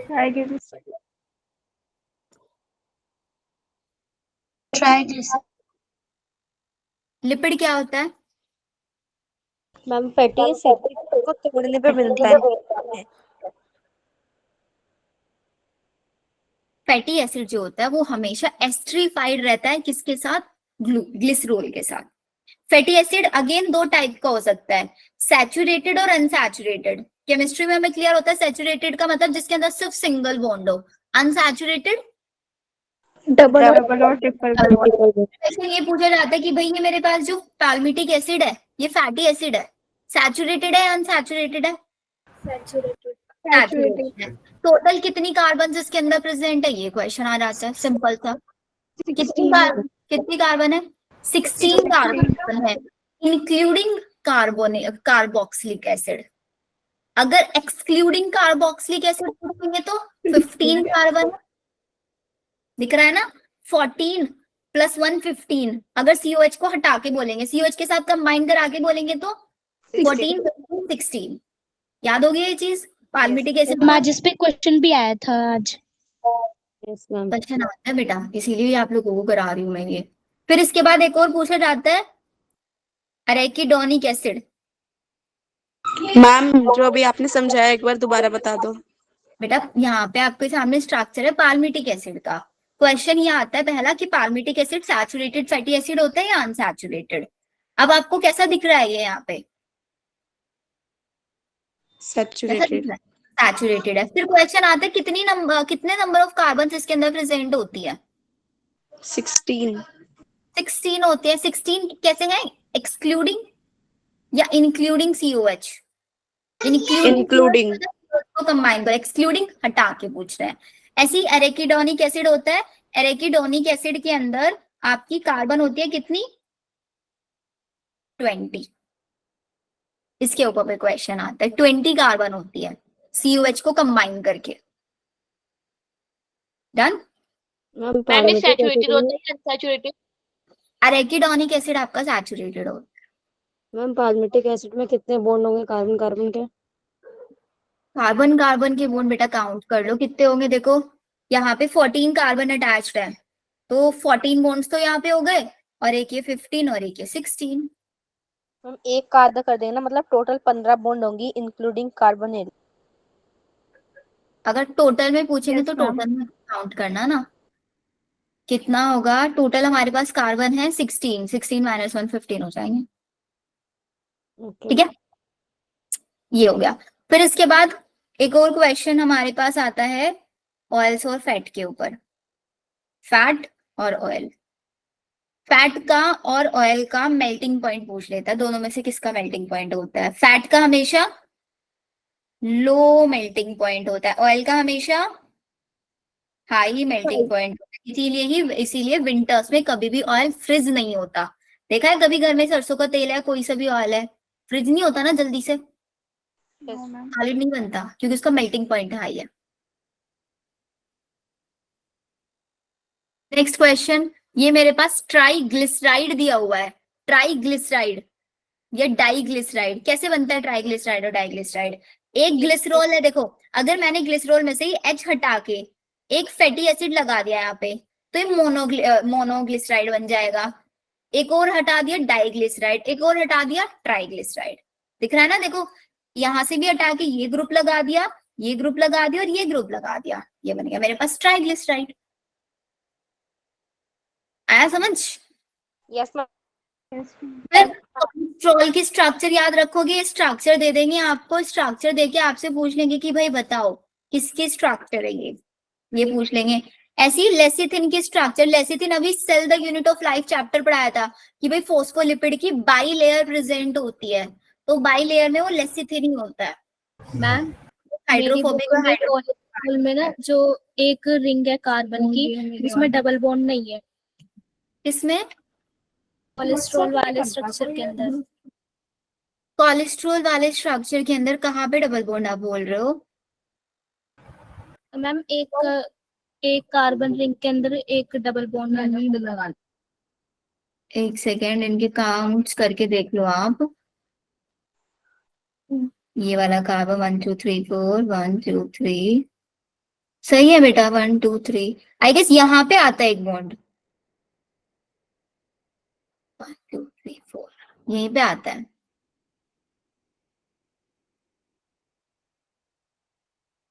टिक कर लेना एक बार स्ट्रक्चर को, बट लेसिथिन वाली स्ट्रक्चर भी आपको याद रखनी पड़ेगी। ये वाला ग्रुप पे बहुत क्वेश्चन आ जाता है इसके। कौन सा ग्रुप है ये, NCH3 CH3 CH3 टर्शरी अमीन है ना, टर्शरी अमाइनो। ये क्वेश्चन भी आ जाता है कि कौन सा अमाइनो ग्रुप लगा रहता है लेसिथिन पे, टर्शरी अमाइनो ग्रुप। तो यहाँ से बहुत क्वेश्चन आया, पाल्मिटिक एसिड से एरेकिडोनिक एसिड से क्वेश्चन आया है आपका। ये स्ट्रक्चर पे क्वेश्चन आ जाते हैं, कोलेस्ट्रॉल और लेसिथिन पे भी स्ट्रक्चर क्वेश्चन अब तक नहीं आए हैं, लेकिन अब तक पाल्मिटिक एरेकिडोनिक इन पे क्वेश्चन आया। मैम आपने ट्राइग्लिसराइड के बारे में क्या बताया था, एक बार वो बता दीजिए। ट्राइग्लिसराइड में मैंने ये बोला था, मेरे पास ग्लिसरॉल मॉलिक्यूल है, अगर मैंने इसका एक हाइड्रोजन हटा के एक फंक्शनल ग्रुप लगा दिया यहाँ पे, मतलब एक फैटी एसिड लगा दिया तो मोनो बन जाएगा, 2 फैटी एसिड लगा दिए तो डाइग्लिसराइड बन जाएगा, 3 लगा दिए तो ट्राइग्लिसराइड। यहाँ पे देखो क्या लग रहा है, एक फंक्शनल ग्रुप 2 और 3 फैटी एसिड लग रहा है, नहीं तो ये मेरे पास ट्राइग्लिसराइड बन गया। Okay ma'am. आया समझ में। तो अगर आपसे क्वेश्चन पूछा जाए कि भाई एक टिपिकल फैट मॉलिक्यूल किससे बना होता है, एक टिपिकल फैट मॉलिक्यूल किससे बना होता है,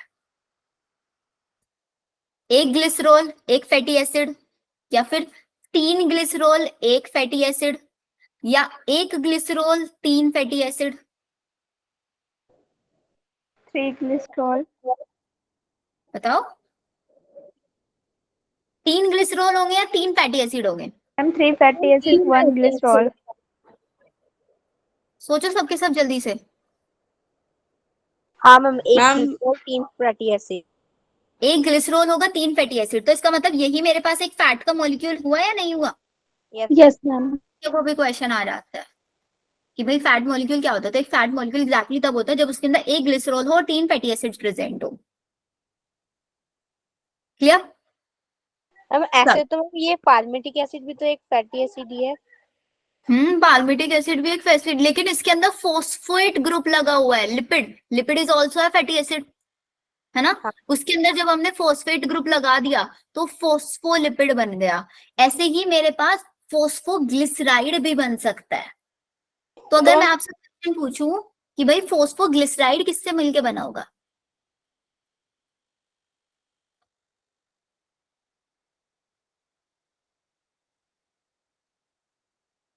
glyceride plus phospholipid, fatty acid, glycerol और फॉस्फेट।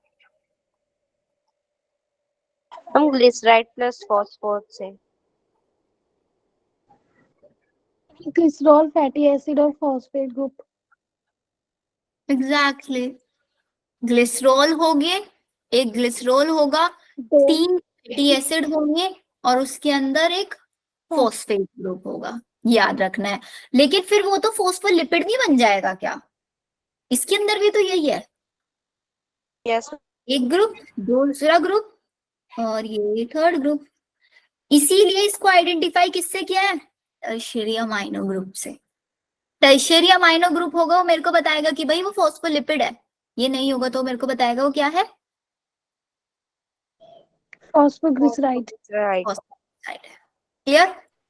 यस मतलब मैम। मैम जैसे भी हमने देखा, मतलब जितनी भी फैट होंगी, फैट के अंदर 3 फैटी एसिड और एक ग्लिसरॉल होना कंपलसरी है। एग्जैक्टली एक ग्लिसरॉल और 3 फैटी एसिड से तभी मेरे पास फैट बनेगा। और हम जो ये कोलेस्ट्रॉल है, कोलेस्ट्रॉल में ये मैम सेकंड जहाँ पर OH ग्रुप जुड़ा हुआ है उसकी साइड वाला जो कार्बन की एक चेन है, बस यहीं पे डबल बॉन्ड होगा ना। यहाँ पे जो सेकेंड वाली चेन, इसको चेक करना पड़ेगा क्योंकि कोलेस्ट्रॉल मेरे को भी डबल बॉन्ड किया है। चेक करनी पड़ेगी, मेरे को चेक करके मैं आपको क्लियर स्ट्रक्चर बता दूंगी इसकी। ठीक है ओके। चलो। अच्छा इसमें ना मैंने आप लोगों को अभी एक पार्ट छुड़वा दिया है नाइट्रोजनस बेसिस वाला।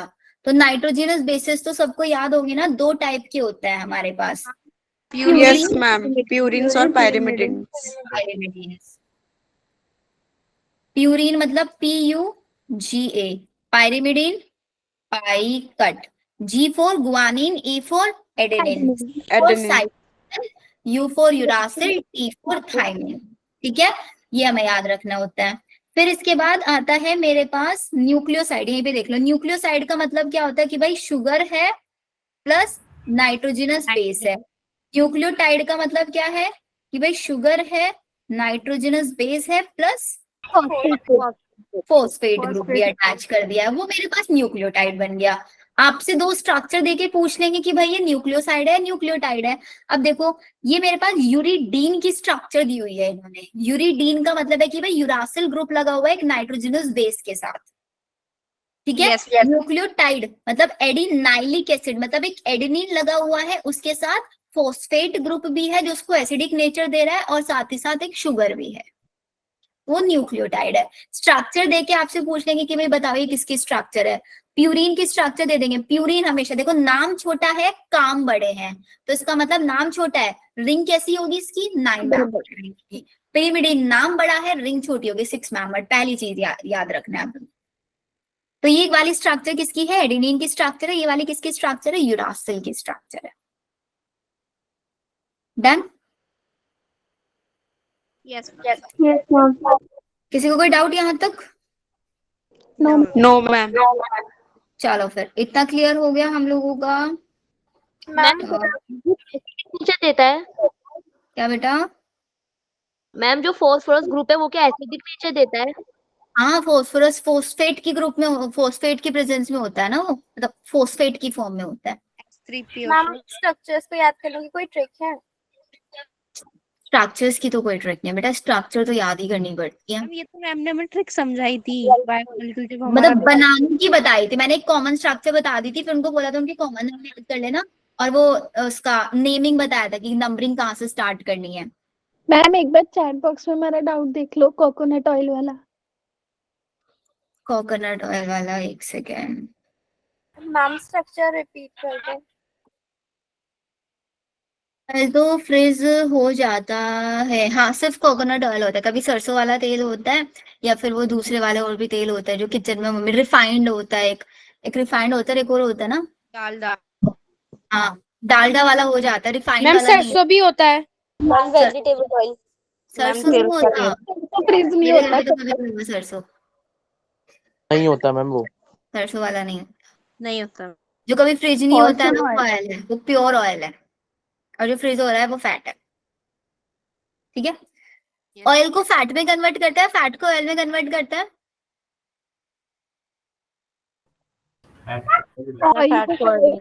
ऑयल ऑयल को फैट में। श्योर हो?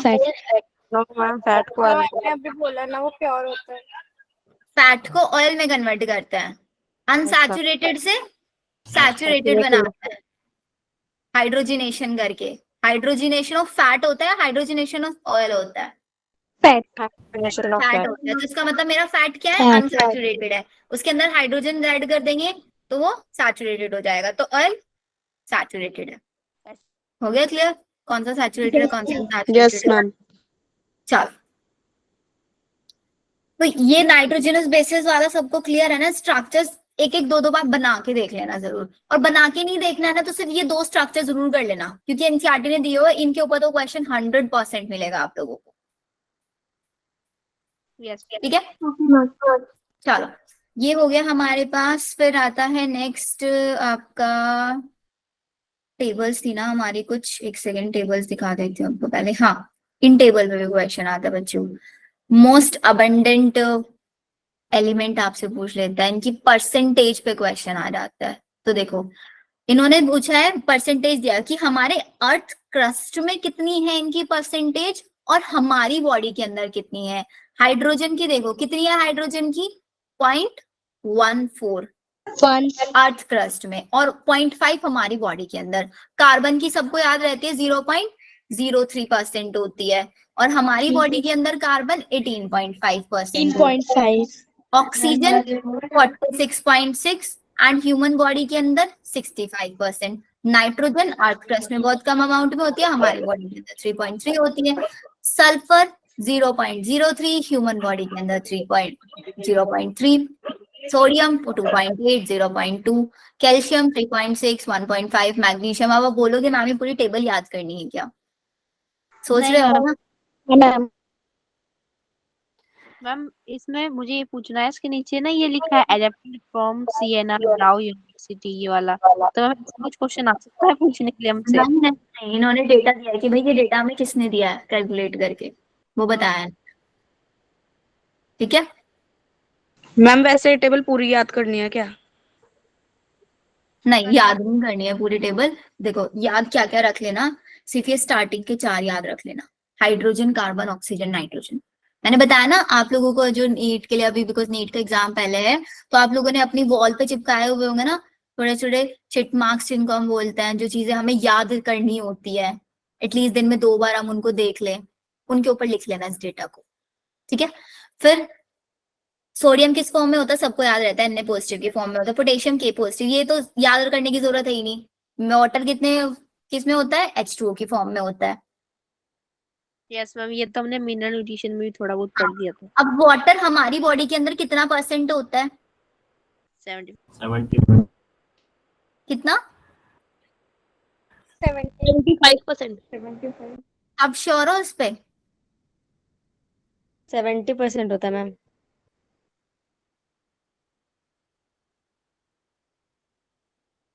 अगर रेंज पूछी जाए, ऑप्शन सपोज ऑप्शन है आपके पास 70 से 80, या फिर 75 से 80, या 65 से 70, तो क्या बोलोगे? मैम 65 से 70, 70 से 80, या 75 से 80, कौन सा आंसर पिक करोगे? 70 to 80। 70 to 80। अभी आपने क्या बताया था कितने % होता है वाटर? 75। 75 होता है एग्जैक्ट वाटर। क्या वो 80 तक भी जा सकता है? नहीं जा सकता ना, तो ऑप्शन जो आप यहाँ पे चूज करोगे ना 65 से 70 पिक करोगे,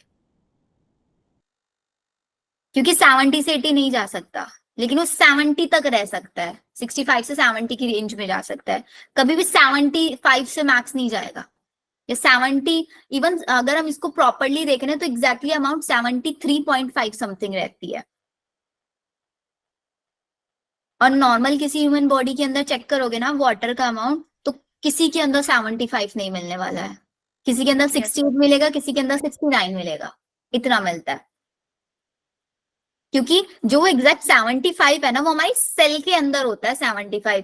अगर ह्यूमन बॉडी का पूछे तो ह्यूमन बॉडी की रेंज हमेशा उससे बहुत कम रहती है। क्लियर? Yes ma'am. यस चलो, तो ये दोनों टेबल्स क्लियर है हम लोगों को। फिर और भी तो टेबल्स थी इसमें,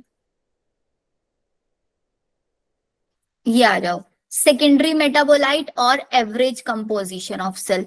ये सेकेंडरी मेटाबोलाइट आप लोगों को याद करना है। अच्छा, प्राइमरी मेटाबोलाइट और सेकेंडरी मेटाबोलाइट किसी को आता है क्या होता है?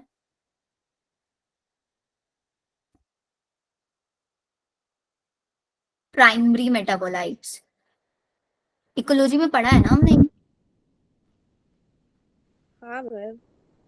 प्राइमरी मेटाबोलाइट मतलब वो एलिमेंट्स जिनको हम नॉर्मल, जैसे उसमें पढ़ा था ना हमने इन्वायरमेंटल इश्यूज वाले चैप्टर में, जो डायरेक्टली मिलते हैं जो डायरेक्ट किसी के साथ कंबाइन होके रहते हैं वो सेकेंडरी, और जो नॉर्मली फॉर्म में प्रेजेंट रहते हैं अपनी नेचुरल फॉर्म में वो प्राइमरी। ऐसे यहाँ पे याद रखना प्राइमरी और सेकेंडरी को, सिर्फ क्वेश्चन आ जाता है इनमें से।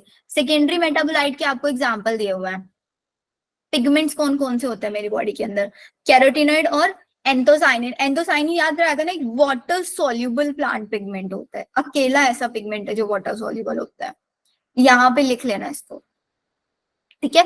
फिर आता है एल्कलॉइड्स। एल्कलॉइड्स हमने human health and disease chapter में पढ़ा है, मॉर्फिन।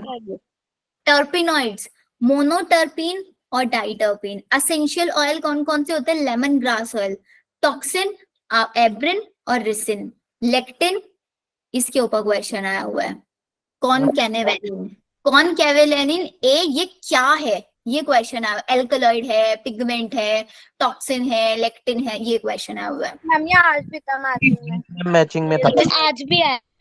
आज भी आया था। ड्रग्स के ऊपर आ जाएगा। विनब्लास्टिन आपको डायरेक्टली दे देंगे और भाई पूछ लेंगे बताओ ये क्या है, पिगमेंट है, एल्कलॉइड है, क्या है, तो ये टेबल याद होगी। अब आपको यहाँ पे डिटेल में नहीं पढ़ना है कि भाई मेरे पास ये जो कौन कैवेलिन ए है ये काम क्या करता है, एब्रिन, रिसिन, क्योंकि टर्म्स ऐसी जो हमने यहीं पे सुनी है। डिटेल में बिल्कुल नहीं पढ़ना है, सिर्फ याद रखना है कि ये है क्या, किस टाइप का पिगमेंट है ये आपको याद रखना है। मैम कैरोटीनॉइड हमारे में, कैरोटीनॉइड हमारी बॉडी में थोड़ी ना होता है, उसके अंदर होता है प्लांट्स के अंदर, SH3 पिगमेंट्स में। तो मेंथोफिल, कैरोटीनॉइड, है ना। अंजलि कोई डाउट है? Yes ma'am. बताओ। मैम जो मॉर्फिन और ओपिएट्स होते हैं मैम, वो जो प्लांट होता है उस प्लांट का नाम पेपावर सोमनीफेरम होता है ना मैम। आज जो क्वेश्चन था मैम, आज के जो टेस्ट में क्वेश्चन था उसमें कोका प्लांट दे रखा था उसका आंसर। आंसर की गलत लग रही थी मेरे को। मैम आज के कोई क्वेश्चन गलत थे बायो में मैम, काफी क्वेश्चन थे ऐसे। आंसर की इसमें मिस्टेक है यार, ये लास्ट आपने बोला था, लेकिन राधिका ने मुझे कुछ क्वेश्चन भेजे थे, उनका तो सही था फिर वो क्वेश्चन जिनको उन पे डाउट था राधिका को, इसलिए मैंने पूरा चेक ही नहीं किया था। लेकिन इस बार के बायो के क्वेश्चंस इजी थे। आप लोगों के मार्क्स बताने कम क्यों है? मैम इस बार जो हम आया था ना पेपर में, मतलब जो आपने हमें क्रैश कोर्स में करवाया उससे तो बहुत कम था, और जो रह रहे चैप्टर में से ज्यादा था। मतलब जो चैप्टर हमने क्रैश कोर्स में कर लिया उससे कम आ रखा था। मेरे को उन चैप्टर्स में से आया था जो हमने करने रखे अभी। हाँ रिवाइज करो फिर अच्छे से, हाँ उनको रिवाइज करो अच्छे से। 12th का तो बहुत ही कम था आज के टेस्ट में। Yes ma'am. ये वाले पेपर जो है ना, एक्चुअली जो टीम बनाती है ना वो वेटेज को ध्यान रख के नहीं बना रही है, लेकिन जो एग्जैक्टली नीट का पेपर आएगा ना बच्चों, या फिर आप लोगों को जो मैं मॉक टेस्ट भेजे थे, मैंने आई गेस 2 मॉक टेस्ट भेज चुकी हूँ ना, यस वेटेज मेंटेन लगा होगा ना कि इतने में से इतने क्वेश्चन में से इतने क्वेश्चन। Yes ma'am. भी नहीं लग रहे हैं। वो लेटेस्ट पैटर्न है कि भाई अगर ये बोल दिया कि बायोटेक से 4-5 क्वेश्चन आना है तो 5 क्वेश्चन ही उसमें मिलेंगे, लेकिन जो ये वाले अभी पेपर्स हो रहे हैं इसमें वेटेज थोड़ा सा डिस्टर्ब रहता है। मैम कल हमने एक मॉक टेस्ट सॉल्व किया था, वो भी बहुत इजी था। और मैम मानसी मैम ने भी एक मॉक टेस्ट भेजा था, उसको छोटा वो भी था। वो एग्जैक्टली पेपर था प्रीवियस ईयर का, पेपर है ना। मैंने 2021 और 22 वाले भी आपको पेपर भेजे थे ग्रुप में, यस मैम। है ना। उसमें भी आप एक बार उसको मतलब सॉल्व नहीं करो, बट एक एक क्वेश्चन पढ़ के देख लिया करो। क्वेश्चन पढ़ के ही हमें समझ में आ जाता है कि भाई ये क्वेश्चन मेरे को आता है या नहीं आता है। आइडिया लग जाता है कि मेरी प्रिपरेशन कौन सी फेज में चल रही है अभी, मुझे और कितनी ज्यादा मेहनत करनी है। अगर मैं अभी 8 घंटे पढ़ रही हूँ, मैं कोई पेपर खोल के बैठ रही हूँ, मुझे क्वेश्चन में डाउट आ रहा है, इट मीन मुझे कहीं ना कहीं अपनी परफॉर्मेंस को इम्प्रूव करना है, होता है ना। यस। तो ये किया करो। सॉल्व करने का टाइम नहीं है, बट एटलीस्ट ओपन करके बैठा करो। यस पूर्णिमा।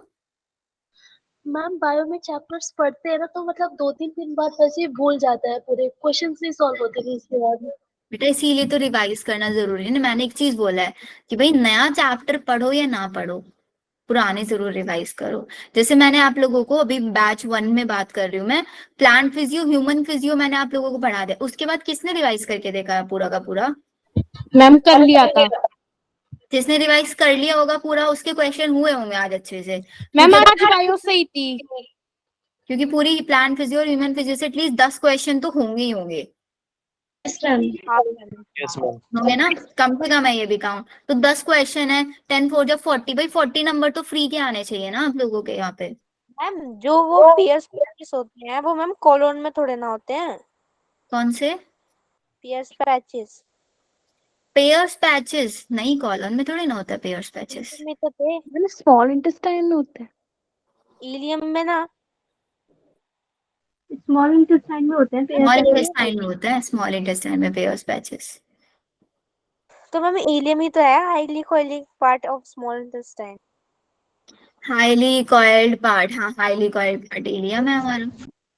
तो आया था एक क्वेश्चन, इसमें पूछा कोलोन में पीयर्स पैचेस दे रखे, तो इनकरेक्ट वन पूछा था, तो कोलोन। एक काम करते हैं फिर, आज हम ये चैप्टर निपटा लेते हैं। कल की जो हमारी क्लास होगी ना आप लोगों के साथ, कल की क्लास में हम पेपर सॉल्व कर ले फिर पूरा। हाँ हाँ Yes. Ma'am. Yes ma'am. Yes कल मैम। की क्लास में हम एक काम करते हैं, फिर पूरा पेपर सॉल्व कर लेते हैं। बट आप लोग गारंटी दोगे कि जितने मैंने चैप्टर करा दिए, प्लांट फिजियो, ह्यूमन रिप्रोडक्शन और जेनेटिक्स, जेनेटिक्स में अभी इवोल्यूशन मत करना, ये वाला चैप्टर और सेल बायोलॉजी, ये आप लोग प्रॉपरली रिवाइज करोगे। पक्का मैम पक्का। मतलब ओके मैम। टाइम फिक्स कर लो, टाइम फिक्स कर लो कि भाई हमें रिवीजन करना है करना है करना है। अगर आप लोग रिवीजन खुद से करते ना, मैं आप लोगों को क्लास में सिर्फ क्वेश्चंस ही क्वेश्चंस कराती, लेकिन आप लोग रिवाइज नहीं करते। हम लोग सिर्फ मॉक टेस्ट कर लेते हैं यहाँ पे फुल सिलेबस से। जो मैं आप लोगों को ग्रुप में भेजती हूँ ना मॉक टेस्ट 90 क्वेश्चन, वो मैं क्लास में करा देती, लेकिन आप लोगों की रिवीजन नहीं है ना प्रॉपरली। मैम तो फिर कल क्लास 7:30 बजे ही होगी। कल क्लास 7:30? मेरी क्लास 7:30 थोड़ी ना होती है आपके साथ। सुबह 11 होती है। 11 बजे। 11 बजे नहीं दूंगी कल क्लास। नर्सिंग वाले बच्चों के साथ भी क्लास है ना। नर्सिंग वाले बच्चे क्या पढ़ोगे कल? सेल बायोलॉजी तो आज फिनिश हो जाएगा हमारा। मैम इवोल्यूशन इवोल्यूशन थोड़ा एंड में सोच रही हूँ मैं कराने का, क्योंकि उसमें याद रखने की चीज है, लेटेस्टली पढ़ाऊंगी तो याद भी रहेगा। Yes evolution ma'am. इकोलॉजी उसको एंड में कराऊंगी मैं। कल एक काम करते हैं, बायोलॉजिकल क्लासिफिकेशन कर ले। यस मैम ये करवा दो। स्टार्टिंग के चैप्टर 11th की करने की जरूरत है। हाँ 11th के स्टार्टिंग वाले चैप्टर करा देती यस हूँ। मैम। बायोलॉजिकल क्लासिफिकेशन जितना होगा वो, फिर प्लांट किंगडम कर लेंगे, एनिमल किंगडम कर लेंगे। और हाँ कल आई गेस कल इवनिंग में मेरी एक दूसरे बैच के साथ क्लास है जिसमें मैं लिविंग वर्ल्ड करा रही हूँ। तो लिविंग वर्ल्ड पढ़ना होगा, लिविंग वर्ल्ड भी पढ़ना है, मैं आप लोगों को लिंक शेयर कर दूंगी। किस टाइम होगी? Okay ma'am. तो मैम हमारी नर्सिंग की बायोलॉजिकल वाली क्लास कब होगी? नर्सिंग वालों की और टॉपर बैच 1 वालों की मर्ज करके लूंगी कल मैं आप लोगों की सबकी क्लास सुबह 2:30 बजे। 9:30। ठीक है, कितने बजे? कोई क्लास नहीं है ना 9:30 पे किसी की? No ma'am. सब फ्री है 9:30। ठीक है, फिर तो हम 9:30 बजे कल बायोलॉजिकल क्लासिफिकेशन रिवाइज करेंगे पूरा, एंड प्लांट किंगडम और एनिमल किंगडम ट्राई करेंगे कल। बायोलॉजिकल क्लासिफिकेशन में प्लांट किंगडम भी कर ले कुछ कुछ। चलो अब इस मैम टेबल पे आओ। टाइमिंग क्या होगी? किसकी? इवनिंग वाली टाइम मुझे चेक करके बताना पड़ेगा, क्योंकि इवनिंग में ना नए बैचेस स्टार्ट हो रहे हैं कल से, जो नए बच्चे क्लास 11th में आए हैं और 12th में आए हैं। तो 11th वालों को मेरे को लिविंग वर्ल्ड पढ़ाना है, और एक बैच मेरे पास 12th का है जिसमें मैं sexual reproduction flowering plant start कर रही हूँ। तो अगर नर्सिंग वाले बच्चों को पढ़ना होगा तो नर्सिंग वाले बच्चे रिप्रोडक्शन तो पढ़ ही रखा होगा ना। तो यस अब मैम। बैच 1 वालों को नहीं ज्वाइन कराऊंगी मैं, क्योंकि आप लोगों के लिए वेस्टेज हो जाएगा टाइम। लिविंग आप वर्ल्ड। लोगों लिविंग वर्ल्ड। लिविंग वर्ल्ड में जरूर आप लोगों को ज्वाइन करा लूंगी मैं। Okay 12th ma'am. वाले बैच में नहीं कराऊंगी, 12th वाले बैच में मैं नर्सिंग वालों को करा लूंगी, ठीक है। चलो, ओके मैम। टू में भी लिंक शेयर कर देना प्लीज। कौन कौन सी वाली क्लास का? मैम लिविंग वर्ल्ड का। अच्छा, लिविंग वर्ल्ड का, ठीक है मैं करा दूंगी इसमें भी share. Ma'am morphology of flowering plants का भी ले लीजिए लगता है। हाँ, वो सारी कराऊंगी मैं। अब biological classification, plant kingdom, animal kingdom, morphology, anatomy, और फिर आपका स्ट्रक्चरल ऑर्गेनाइजेशन, बस यही रह जाएगा 11th में तो। और तो पीछे वाले तो सारे कराई दिए मैंने, ये वाला फिनिश होते ही आज। फिर Yes, ma'am. हमारे पास 12th तो आप लोग लेटेस्टली पढ़ के आए, 12th को डायरेक्ट क्वेश्चन से मैं कराऊंगी, क्योंकि बोर्ड एग्जाम में आप लोग पढ़ चुके हो पूरा वो। Yes, ma'am. Ma'am Yes, ma'am. Photo भेजिए उसमें कोलेस्ट्रॉल का, मेरे को डाउट है कि उसका डायग्राम गलत है। हाँ, वो बुक, आपकी बुक वाला वो डायग्राम गलत है, जो मैंने दिखाया था वो वाला सही है। हमारी बुक में तो एक ही तो लग रही है, डबल बॉन्ड दो नहीं है। इसने जो भेजा ना मेरे को, एक स्टूडेंट का है, उसके में एक भी बॉन्ड नहीं है। चलो अभी इस पे आता है, ये लेट हो जाएगा नहीं तो हमारा चैप्टर। लेसिथिन याद रखना है, ये कौन कहने वाले, इन पे सिर्फ इतना याद रखना है कि भाई किस टाइप का पिगमेंट है। मॉर्फिन कोडीन हमें याद रहता है, ठीक है। मोनोटर्पिन डाइटर्पिन याद रहता है कि टर्पिनॉइड्स हैं, ऐसे ये ओएस भी याद रह जाता है। कंफ्यूजन किस में होता है? सिर्फ इन दो में होता है, टॉक्सिन और लेक्टिन्स में, क्योंकि नाम से कहीं रिलेट नहीं कर रहा है, इन्हीं पे क्वेश्चन पूछा जाता है। विनब्लास्टिन और कर्क्यूमिन, इन पे भी डायरेक्ट हमें पता चल जाता है भाई ड्रग्स है। रबर, गम्स, इन पे भी समझ में आ जाता है कि भाई पॉलीमर्स है ये, ठीक है। फिर एवरेज कंपोजिशन पूछ लिया, सेल का पूछा है कि सेल के अंदर वाटर का कंटेंट कितना होता है, 70 से 90। और अगर ह्यूमन बॉडी का पूछेंगे तो कितना बताओगे? 65 60 से 70। 65 से 70। प्रोटीन 10 से 15, कार्बोहाइड्रेट 3, लिपिड 2। इसको टेबल को बच्चों याद करना है, इसको लिख लेना कहीं पे, जहां जो कॉपी या जो भी चार्ट आप लोगों ने बना रखा होगा उसके ऊपर ये सारी डिटेल्स लिख लेना।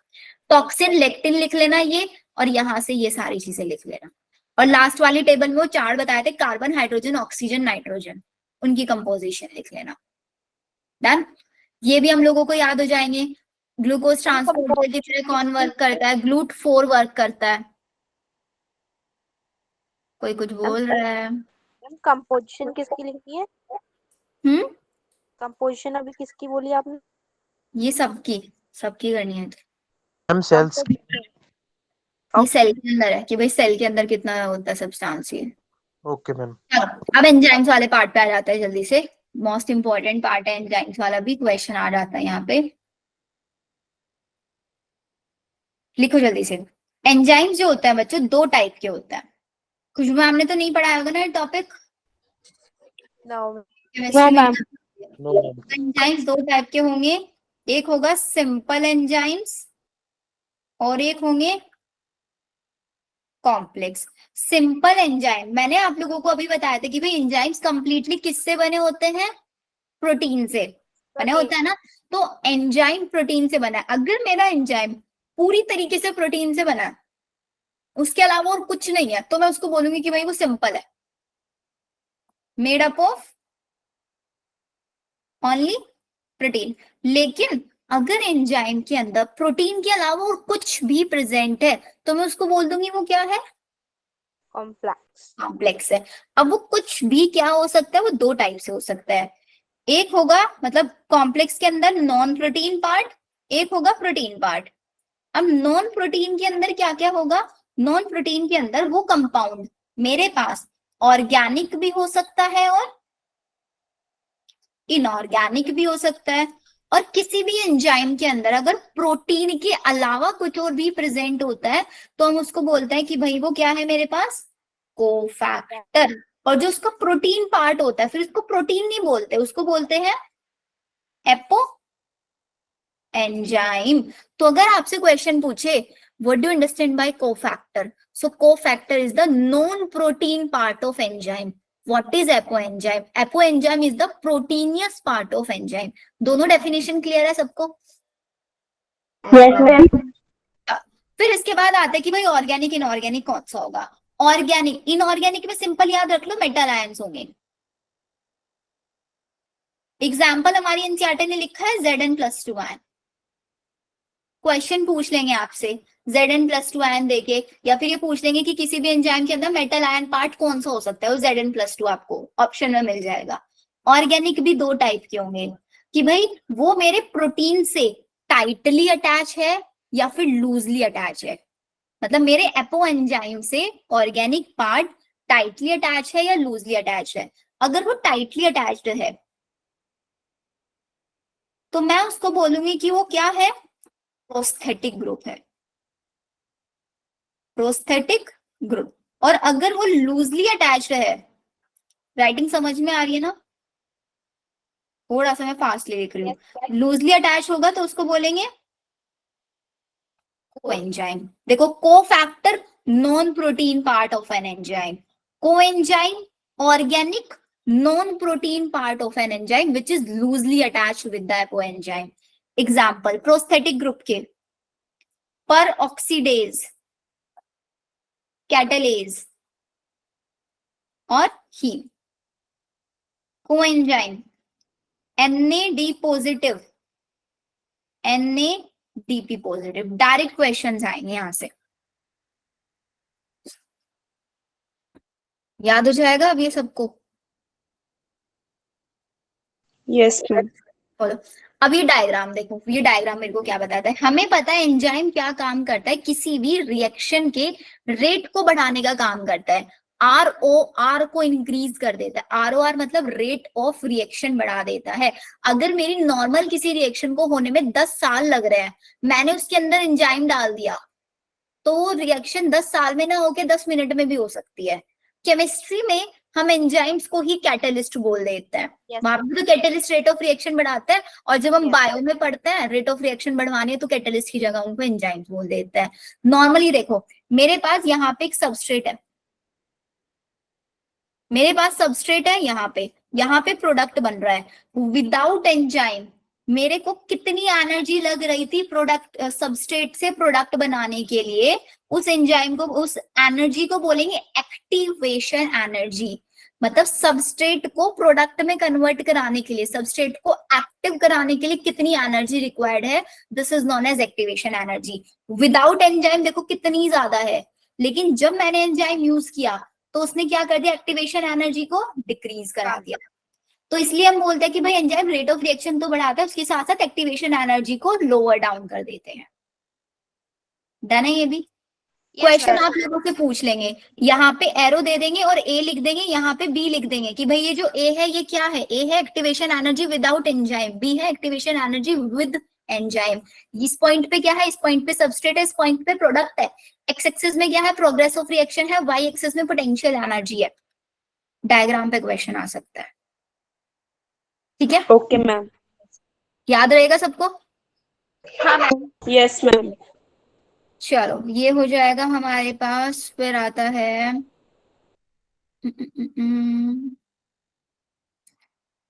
रिएक्शंस, आप लोग कर लोगे। एक और इस पे ग्राफ आता है, ये वाला ग्राफ देखो।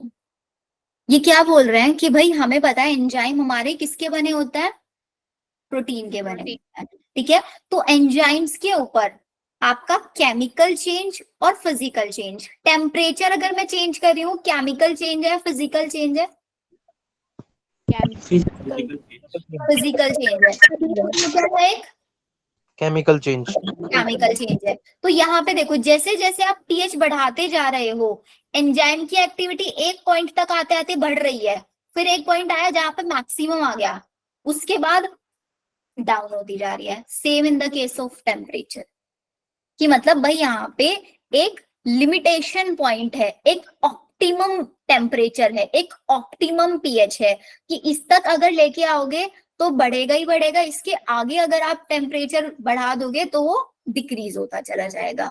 सेम यहाँ पे लिखा हुआ है कि भाई सबस्ट्रेट है, जैसे एंजाइम की एक्टिविटी, वेलोसिटी ऑफ रिएक्शन बढ़ता जा रहा है, जैसे जैसे सबस्ट्रेट का अमाउंट बढ़ा रहे हो वेलोसिटी ऑफ रिएक्शन बढ़ रहा है, लेकिन एक ऑप्टिमम टाइम तक बढ़ेगा, उसके बाद जाके वो कांस्टेंट हो जाएगा, ठीक है? Vmax/2। और आपका ये यहाँ पे पॉइंट पे पूछ लेता है कि भाई ये पॉइंट पे क्या बता रहा है, पॉइंट हमको Km बता रहा है, और Km पॉइंट पे हमारा Vmax जो होता है वो हाफ होता है, Km पे Vmax हाफ होता है, x एक्सिस पे सबस्ट्रेट है, y एक्सिस पे Vmax है। इस पे भी क्वेश्चन पूछा जाता है। फिर सबस्ट्रेट ने मेरे एंजाइम के साथ रिएक्शन किया, कॉम्प्लेक्स कौन सा बनेगा सबस्ट्रेट प्लस एंजाइम से? एंजाइम सबस्ट्रेट कॉम्प्लेक्स बनेगा या नहीं? Yes ma'am. Enzyme substrate complex बनेगा, ठीक है। फिर इसके बाद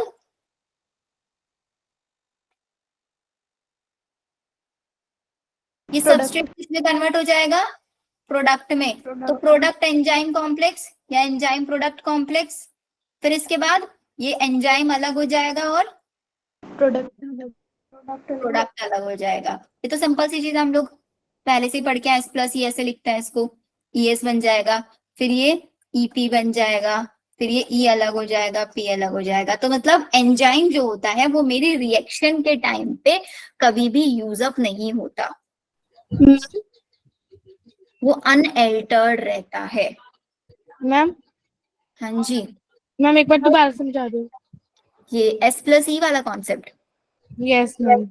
मेरा सबस्ट्रेट है, सबस्ट्रेट के साथ मैंने एंजाइम डाला, तो एंजाइम जो है वो सबस्ट्रेट की एक्टिवेशन साइट पता, देखो मेरा एंजाइम है, एंजाइम की बायोलॉजिकल एक्टिविटी या फिर किसी भी प्रोटीन की बायोलॉजिकल एक्टिविटी कौन सी स्टेट में पाई जाती है सबसे ज्यादा? टर्शरी में ना। तो जब वो टर्शरी स्ट्रक्चर में होता है, किस फॉर्म में होता है? वुलन की फॉर्म में होता है। होलो वुलन बताया था। उस होलो वुलन के अंदर कुछ कुछ साइट्स होती हैं जिनको हम बोलते हैं एक्टिव साइट्स। उन एक्टिव साइट से आके हमारा कौन बाइंड कर जाता है? एंजाइम की के अंदर एक्टिवेशन साइट है, उस पे आके सबस्ट्रेट बाइंड कर जाएगा, तो बन गया एंजाइम सबस्ट्रेट कॉम्प्लेक्स। फिर उस सबस्ट्रेट को प्रोडक्ट में कन्वर्ट करा देगा, तो बन गया प्रोडक्ट प्लस एंजाइम। फिर प्रोडक्ट अलग हो जाएगा, एंजाइम अलग हो जाएगा, और मेरे को क्या चाहिए था? ये तो चाहिए था प्रोडक्ट।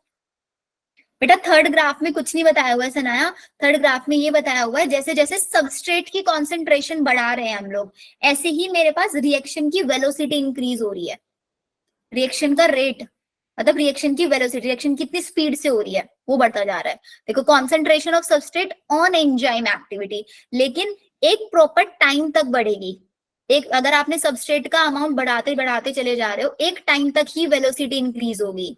एक टाइम ऐसा आएगा कि भाई हमारे एंजाइम की के अंदर कैपेबिलिटी नहीं बचेगी उस सबस्ट्रेट की और ज्यादा रेट ऑफ रिएक्शन बढ़ाने में, और ज्यादा उसको प्रोडक्ट में कन्वर्ट कराने में। बेटा Km कांस्टेंट है रितु, यहाँ पे Km इज कांस्टेंट।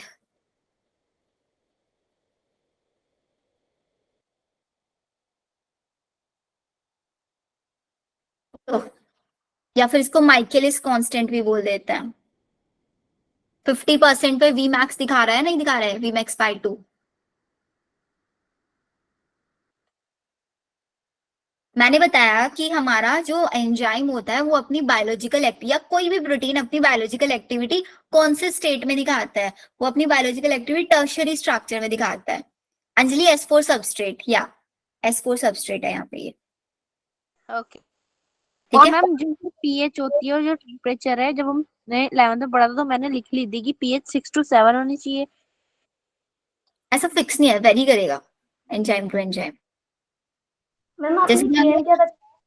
जैसे हमने उसमें पढ़ा था ना हाइड्रोलिसिस एंजाइम, हाइड्रोलिसिस एंजाइम जो होता है एसिडिक पीएच में ही वर्क करता है, लेकिन आप बहुत ज्यादा पीएच बढ़ाते चले जाओगे तो फिर डाउन होता चला जाएगा, मतलब बेसिक पीएच पे आ जाएगा। फिर वो एक ऑप्टिमम लेवल होता है हर एक चीज का। सबस्ट्रेट का भी एक ऑप्टिमम लेवल है, पीएच का भी एक ऑप्टिमम लेवल है, टेम्परेचर का भी। ये इफेक्ट बता रहा है कि भाई एंजाइम की एक्टिविटी को कौन कौन इफेक्ट करेगा।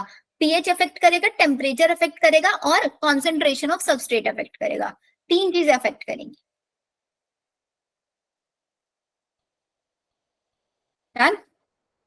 Yes ma'am. चलो फिर ये आ गया हमारे पास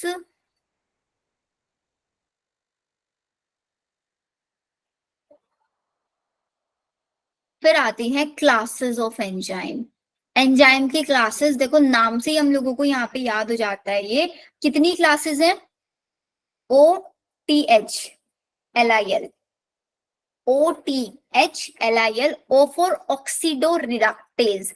ऑक्सीडो मतलब ऑक्सीडेशन भी करा रहे हैं और रिडक्शन भी करा रहे हैं। ऑक्सीडो रिडक्शन जो कराएंगे उन एंजाइम्स को बोलेंगे ऑक्सीडो रिडक्टेज या फिर डिहाइड्रोजिनेज।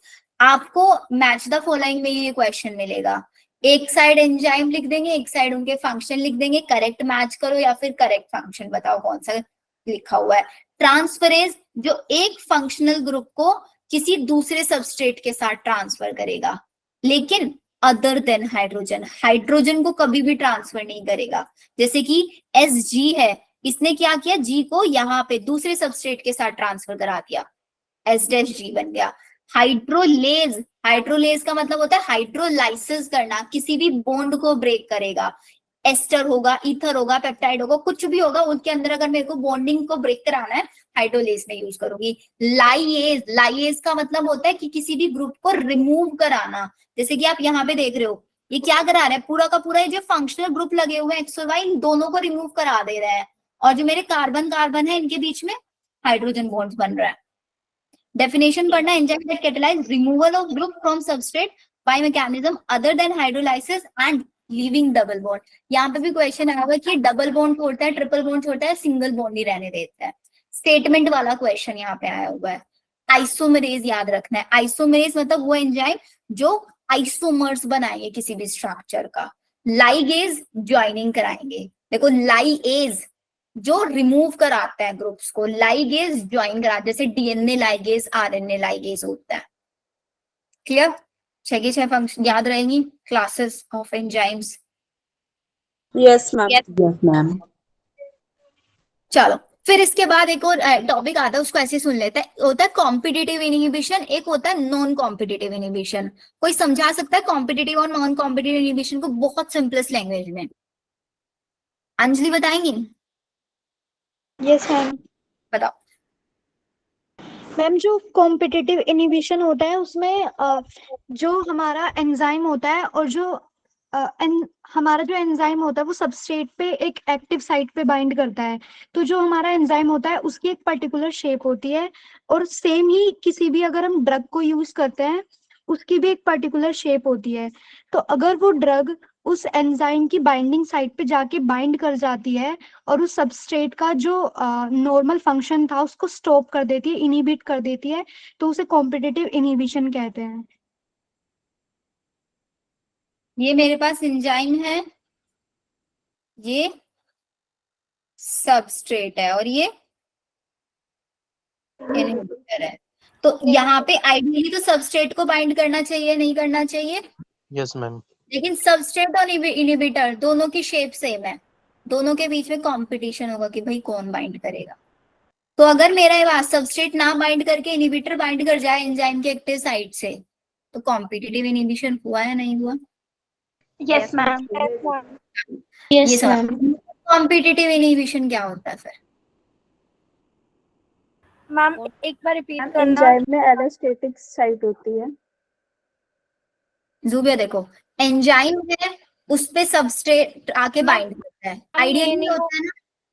मैम अभी वर्ड बोला आपने वो कॉम्पिटिटिव इनहिबिशन, ये तो कॉम्पिटिटिव इनहिबिशन है कि भाई सबस्ट्रेट और इनहिबिटर के बीच में कॉम्पिटिशन होगा। Competitive inhibition.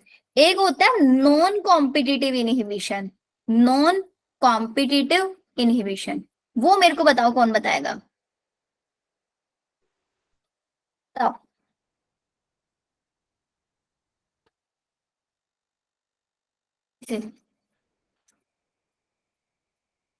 कौन बताएगा? सनाया बताएंगे। मैम मैम नॉन कॉम्पिटिटिव में ये होता है कि जो इनहिबिटर होता है वो एंजाइम की एक्टिव साइट में अटैच होने के बजाय किसी और साइट में लग जाता है, जिसके कारण उसकी एक्टिव साइट की शेप मतलब खराब हो जाती है और सबस्ट्रेट उस पर बाइंड नहीं कर पाता। एग्जैक्टली मतलब मेरे पास क्या है, देखो ये वाला केस है, एंजाइम ऐसा ही है, सबस्ट्रेट ये है और ये मेरे पास इनहिबिटर है, ठीक है? ये इनहिबिटर आके एंजाइम की किसी और साइड से बाइंड कर गया, एंजाइम की किसी और साइड से, एक्टिव साइट से नहीं बाइंड किया, जिसकी वजह से हमारे पास जो एक्टिव साइट है इसकी शेप चेंज हो गई, एक्टिव साइट की शेप चेंज होके सपोज ऐसी बन गई, क्या ये सबस्ट्रेट यहाँ पे बाइंड कर पाएगा? नहीं कर पाएगा ना। तो इसका मतलब मेरे पास यहाँ पे भी इनहिबिशन हो गया, नहीं हो गया? Yes exactly, allosteric site, allosteric site पे बाइंड, मतलब एक्टिव साइट पे ना करके एलोस्टेरिक साइट पे बाइंड कर जाए तो। क्लियर? Yes yes ma'am. चलो ये हमारा हो गया।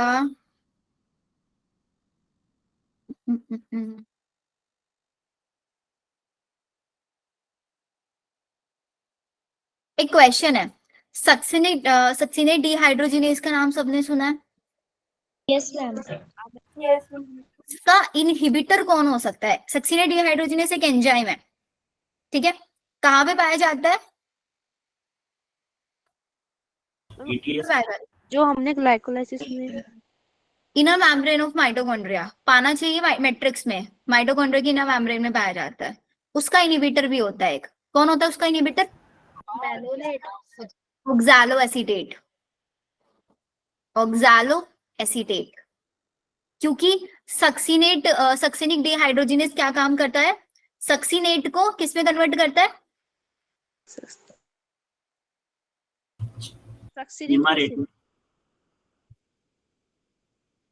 Is kept silent four, silent four fumarate में कन्वर्ट करता है, याद रखना है।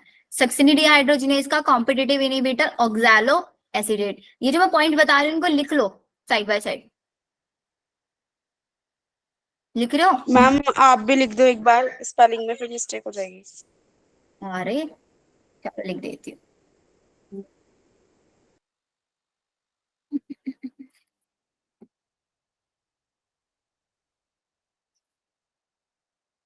यहाँ पे लिख देती हूँ।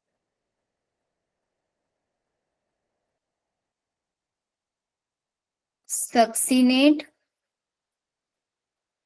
डिहाइड्रोजिनेज का इनहिबिटर कौन होता है? Oxalo acetate. एसीटेट। ये हमारा यहाँ पे हुआ फर्स्ट क्वेश्चन। डन हो गया सबको? ये याद हो गया सब कुछ? मैम मैलोनेट भी होता है? हाँ मैलोनेट भी होता है। अगर ऑप्शन में दिया हुआ है तो ऑप्शन में दोनों पिक करने, मतलब दोनों एक साथ दिए हुए तो दोनों पिक करने होते हैं। चलो एक क्वेश्चन है, नहीं क्वेश्चन नहीं, एटीपी क्या होता है? एक एटीपी न्यूक्लियोटाइड है, न्यूक्लियोसाइड है, न्यूक्लिक एसिड है, विटामिन है। What is ATP? क्या होता है? Nucleotide, adenosine triphosphate. Adenosine triphosphate. Nucleotide है, न्यूक्लियोसाइड है, न्यूक्लिक एसिड है। Ma'am nucleotide. एग्जैक्टली वो हमारे पास एक न्यूक्लियोटाइड होता है। एक क्वेश्चन हो रहा है वह थोड़ा सा आउट ऑफ एनसीईआरटी है। Ramachandran plot is used to confirm the structure of, मतलब एक रामाचंद्रन प्लॉट बनाया गया था, एक मॉडल था ये किसकी स्ट्रक्चर को कंफर्म करने के लिए बनाया गया था? रामाचंद्रन प्लॉट किसके लिए बनाया गया था? कोलेजन। कोलेजन क्या है? एक प्रोटीन, फाइब्रस प्रोटीन। एग्जैक्टली। तो ये हमारे पास प्रोटीन है, और प्रोटीन कैसा? कोलेजन। तो ये हमारा प्रोटीन की स्ट्रक्चर जो हमने वो प्राइमरी स्ट्रक्चर, सेकेंडरी स्ट्रक्चर वो सब बताई थी ना, रामाचंद्रन प्लॉट की हेल्प से ही बताया था। क्लियर? Yes ma'am. चलो ये हो जाएगा। और काइटिन के ऊपर, काइटिन में सबको याद रहता है काइटिन किसकी सेल वॉल होती है? इसके मोनोमर्स क्या होता है? एंजाइम में होती है monomer.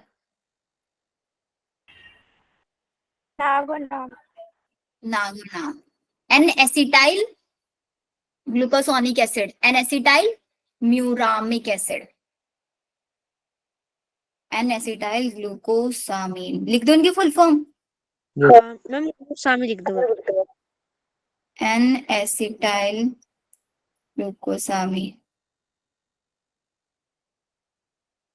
N acetyl muramic acid. Muramic acid. 3 question. Succinate, dehydrogenase inhibitor, oxaloacetate, Ramachandran plot, protein का उन्होंने एक्सप्लेन करने के लिए प्लॉट दिया था, एंड काइटिन की मोनोमर्स नाग और नाग। डन यहाँ तक? यस एक रिड्यूसिंग शुगर कौन सी होती है मेरे पास? What is reducing sugar? जिसके जो पास aldehyde tolerance for having maltose और लैक्टोज। एग्जाम्पल? सुक्रोज। को छोड़ के सभी। मैम नॉन रिड्यूसिंग तो शुगर है और सुक्रोज है, और रिड्यूसिंग तो हम ग्लूकोज कह सकते हैं, फ्रक्टोज, माल्टोज। सब रिड्यूसिंग सुक्रोज नॉन रिड्यूसिंग बता रहे ना, बस सुक्रोज होती है नॉन रिड्यूसिंग। ठीक है, चलो एक क्वेश्चन। सबस्ट्रेट प्लस एंजाइम से जो एंजाइम सबस्ट्रेट कॉम्प्लेक्स बनता है, ये परमानेंट स्टेट होती है या फिर टेम्पररी स्टेट होती है? टेम्पररी। बोलता है transition state structure. Transition stage structure. तो ये कैसा होता है? ये ट्रांजिएंट होता है और अनस्टेबल होती है, या फिर टेम्पररी स्ट्रक्चर होती है, ये परमानेंट नहीं रहती। डन? Yes ma'am. ठीक है, ये हो गया हमारे पास। फिर एंजाइम्स का रोल क्या होता है? एक्टिवेशन एनर्जी को इंक्रीज करता है, डिक्रीज करता है? डिक्रीज करता है।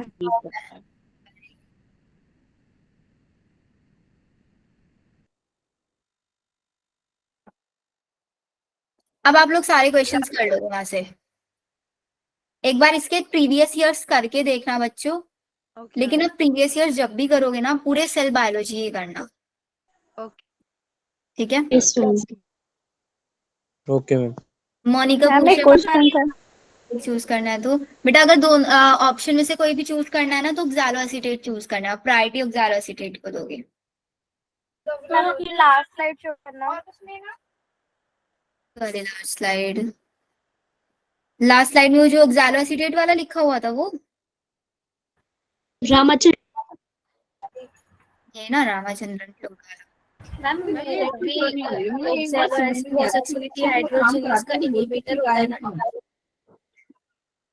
नहीं समझ में आया, दोबारा बोलो।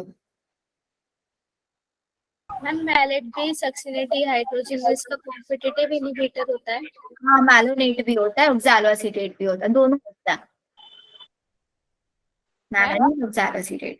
जी मैम ये रामाचंद्रन जो प्लॉट ये ये प्रोटीन की स्ट्रक्चर को एक्सप्लेन करने के लिए दिया था इन्होंने। तो मैम स्पेशल कोलेजन के लिए बताया है। हाँ, इन्होंने वर्क कोलेजन पे किया था, इसीलिए कोलेजन को क्या बोला जाता है?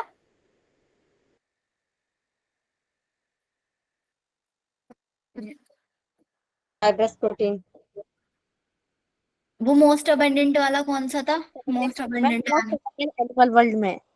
तो वही तो ना, मोस्ट अबंडेंट एनिमल वर्ल्ड ये। ठीक है, एक क्वेश्चन और सुनो, लास्ट क्वेश्चन बस। जो ये काइटिन है, इसकी जो मैक्रो मॉलिक्यूल्स है, ये कैसे हैं? सल्फर कंटेनिंग है, नाइट्रोजन कंटेनिंग है, या फास्फोरस कंटेनिंग? नाग, ये एन एसिटाइल ग्लूकोसामीन और एन एसिटाइल म्यूरामिक एसिड, कैसे स्ट्रक्चर्स हैं ये? Nitrogen containing. नाइट्रोजन। श्योर हो? एल्डिहाइड वाले। Yes ma'am. Exactly, nitrogen containing. तो अब आप लोग सारे क्वेश्चंस बहुत इजीली कर लोगे। ये वाले सारे क्वेश्चंस इस वाले चैप्टर के करके देखना। अब जिसने डिटेल में पढ़ा है खुशबू मैम से, नहीं पढ़ा है, वो मैटर नहीं करता। बायो में श्योरिटी है कि जितना मैंने आज करा दिया ना, इसमें से सारे क्वेश्चंस आएंगे। डिटेल में पढ़ो या ना पढ़ो, वो आपके ऊपर डिपेंड करता है। वैसे जितना मैंने करा दिया ना, केमिस्ट्री भी पूरा आप लोगों का हो गया होगा यहाँ से। हाँ मैम, आज से ज्यादा तो हो गया है। यस है मैम। ना? केमिस्ट्री भी मोस्टली हो जाएगा, क्योंकि आपको पता है स्ट्रक्चर वगैरह नहीं आता कुछ भी इतना बनवाने के लिए। नॉर्मली क्वेश्चंस आते हैं, क्वेश्चंस में स्ट्रक्चर भी अगर देता है ना, ग्लूकोज फ्रक्टोज का दे देंगे, वो आप पहचान ही दोगे, और नाइट्रोजिनस बेसिस का देता है, वो मैंने आप लोगों को करा दिया। आज 4 से 5 क्वेश्चन आए थे, तो इसका मतलब अगर हम लोग ये क्लास कर लेते तो ज्यादा बेनिफिशियल होता फिर आप लोगों के लिए। Okay, no worries.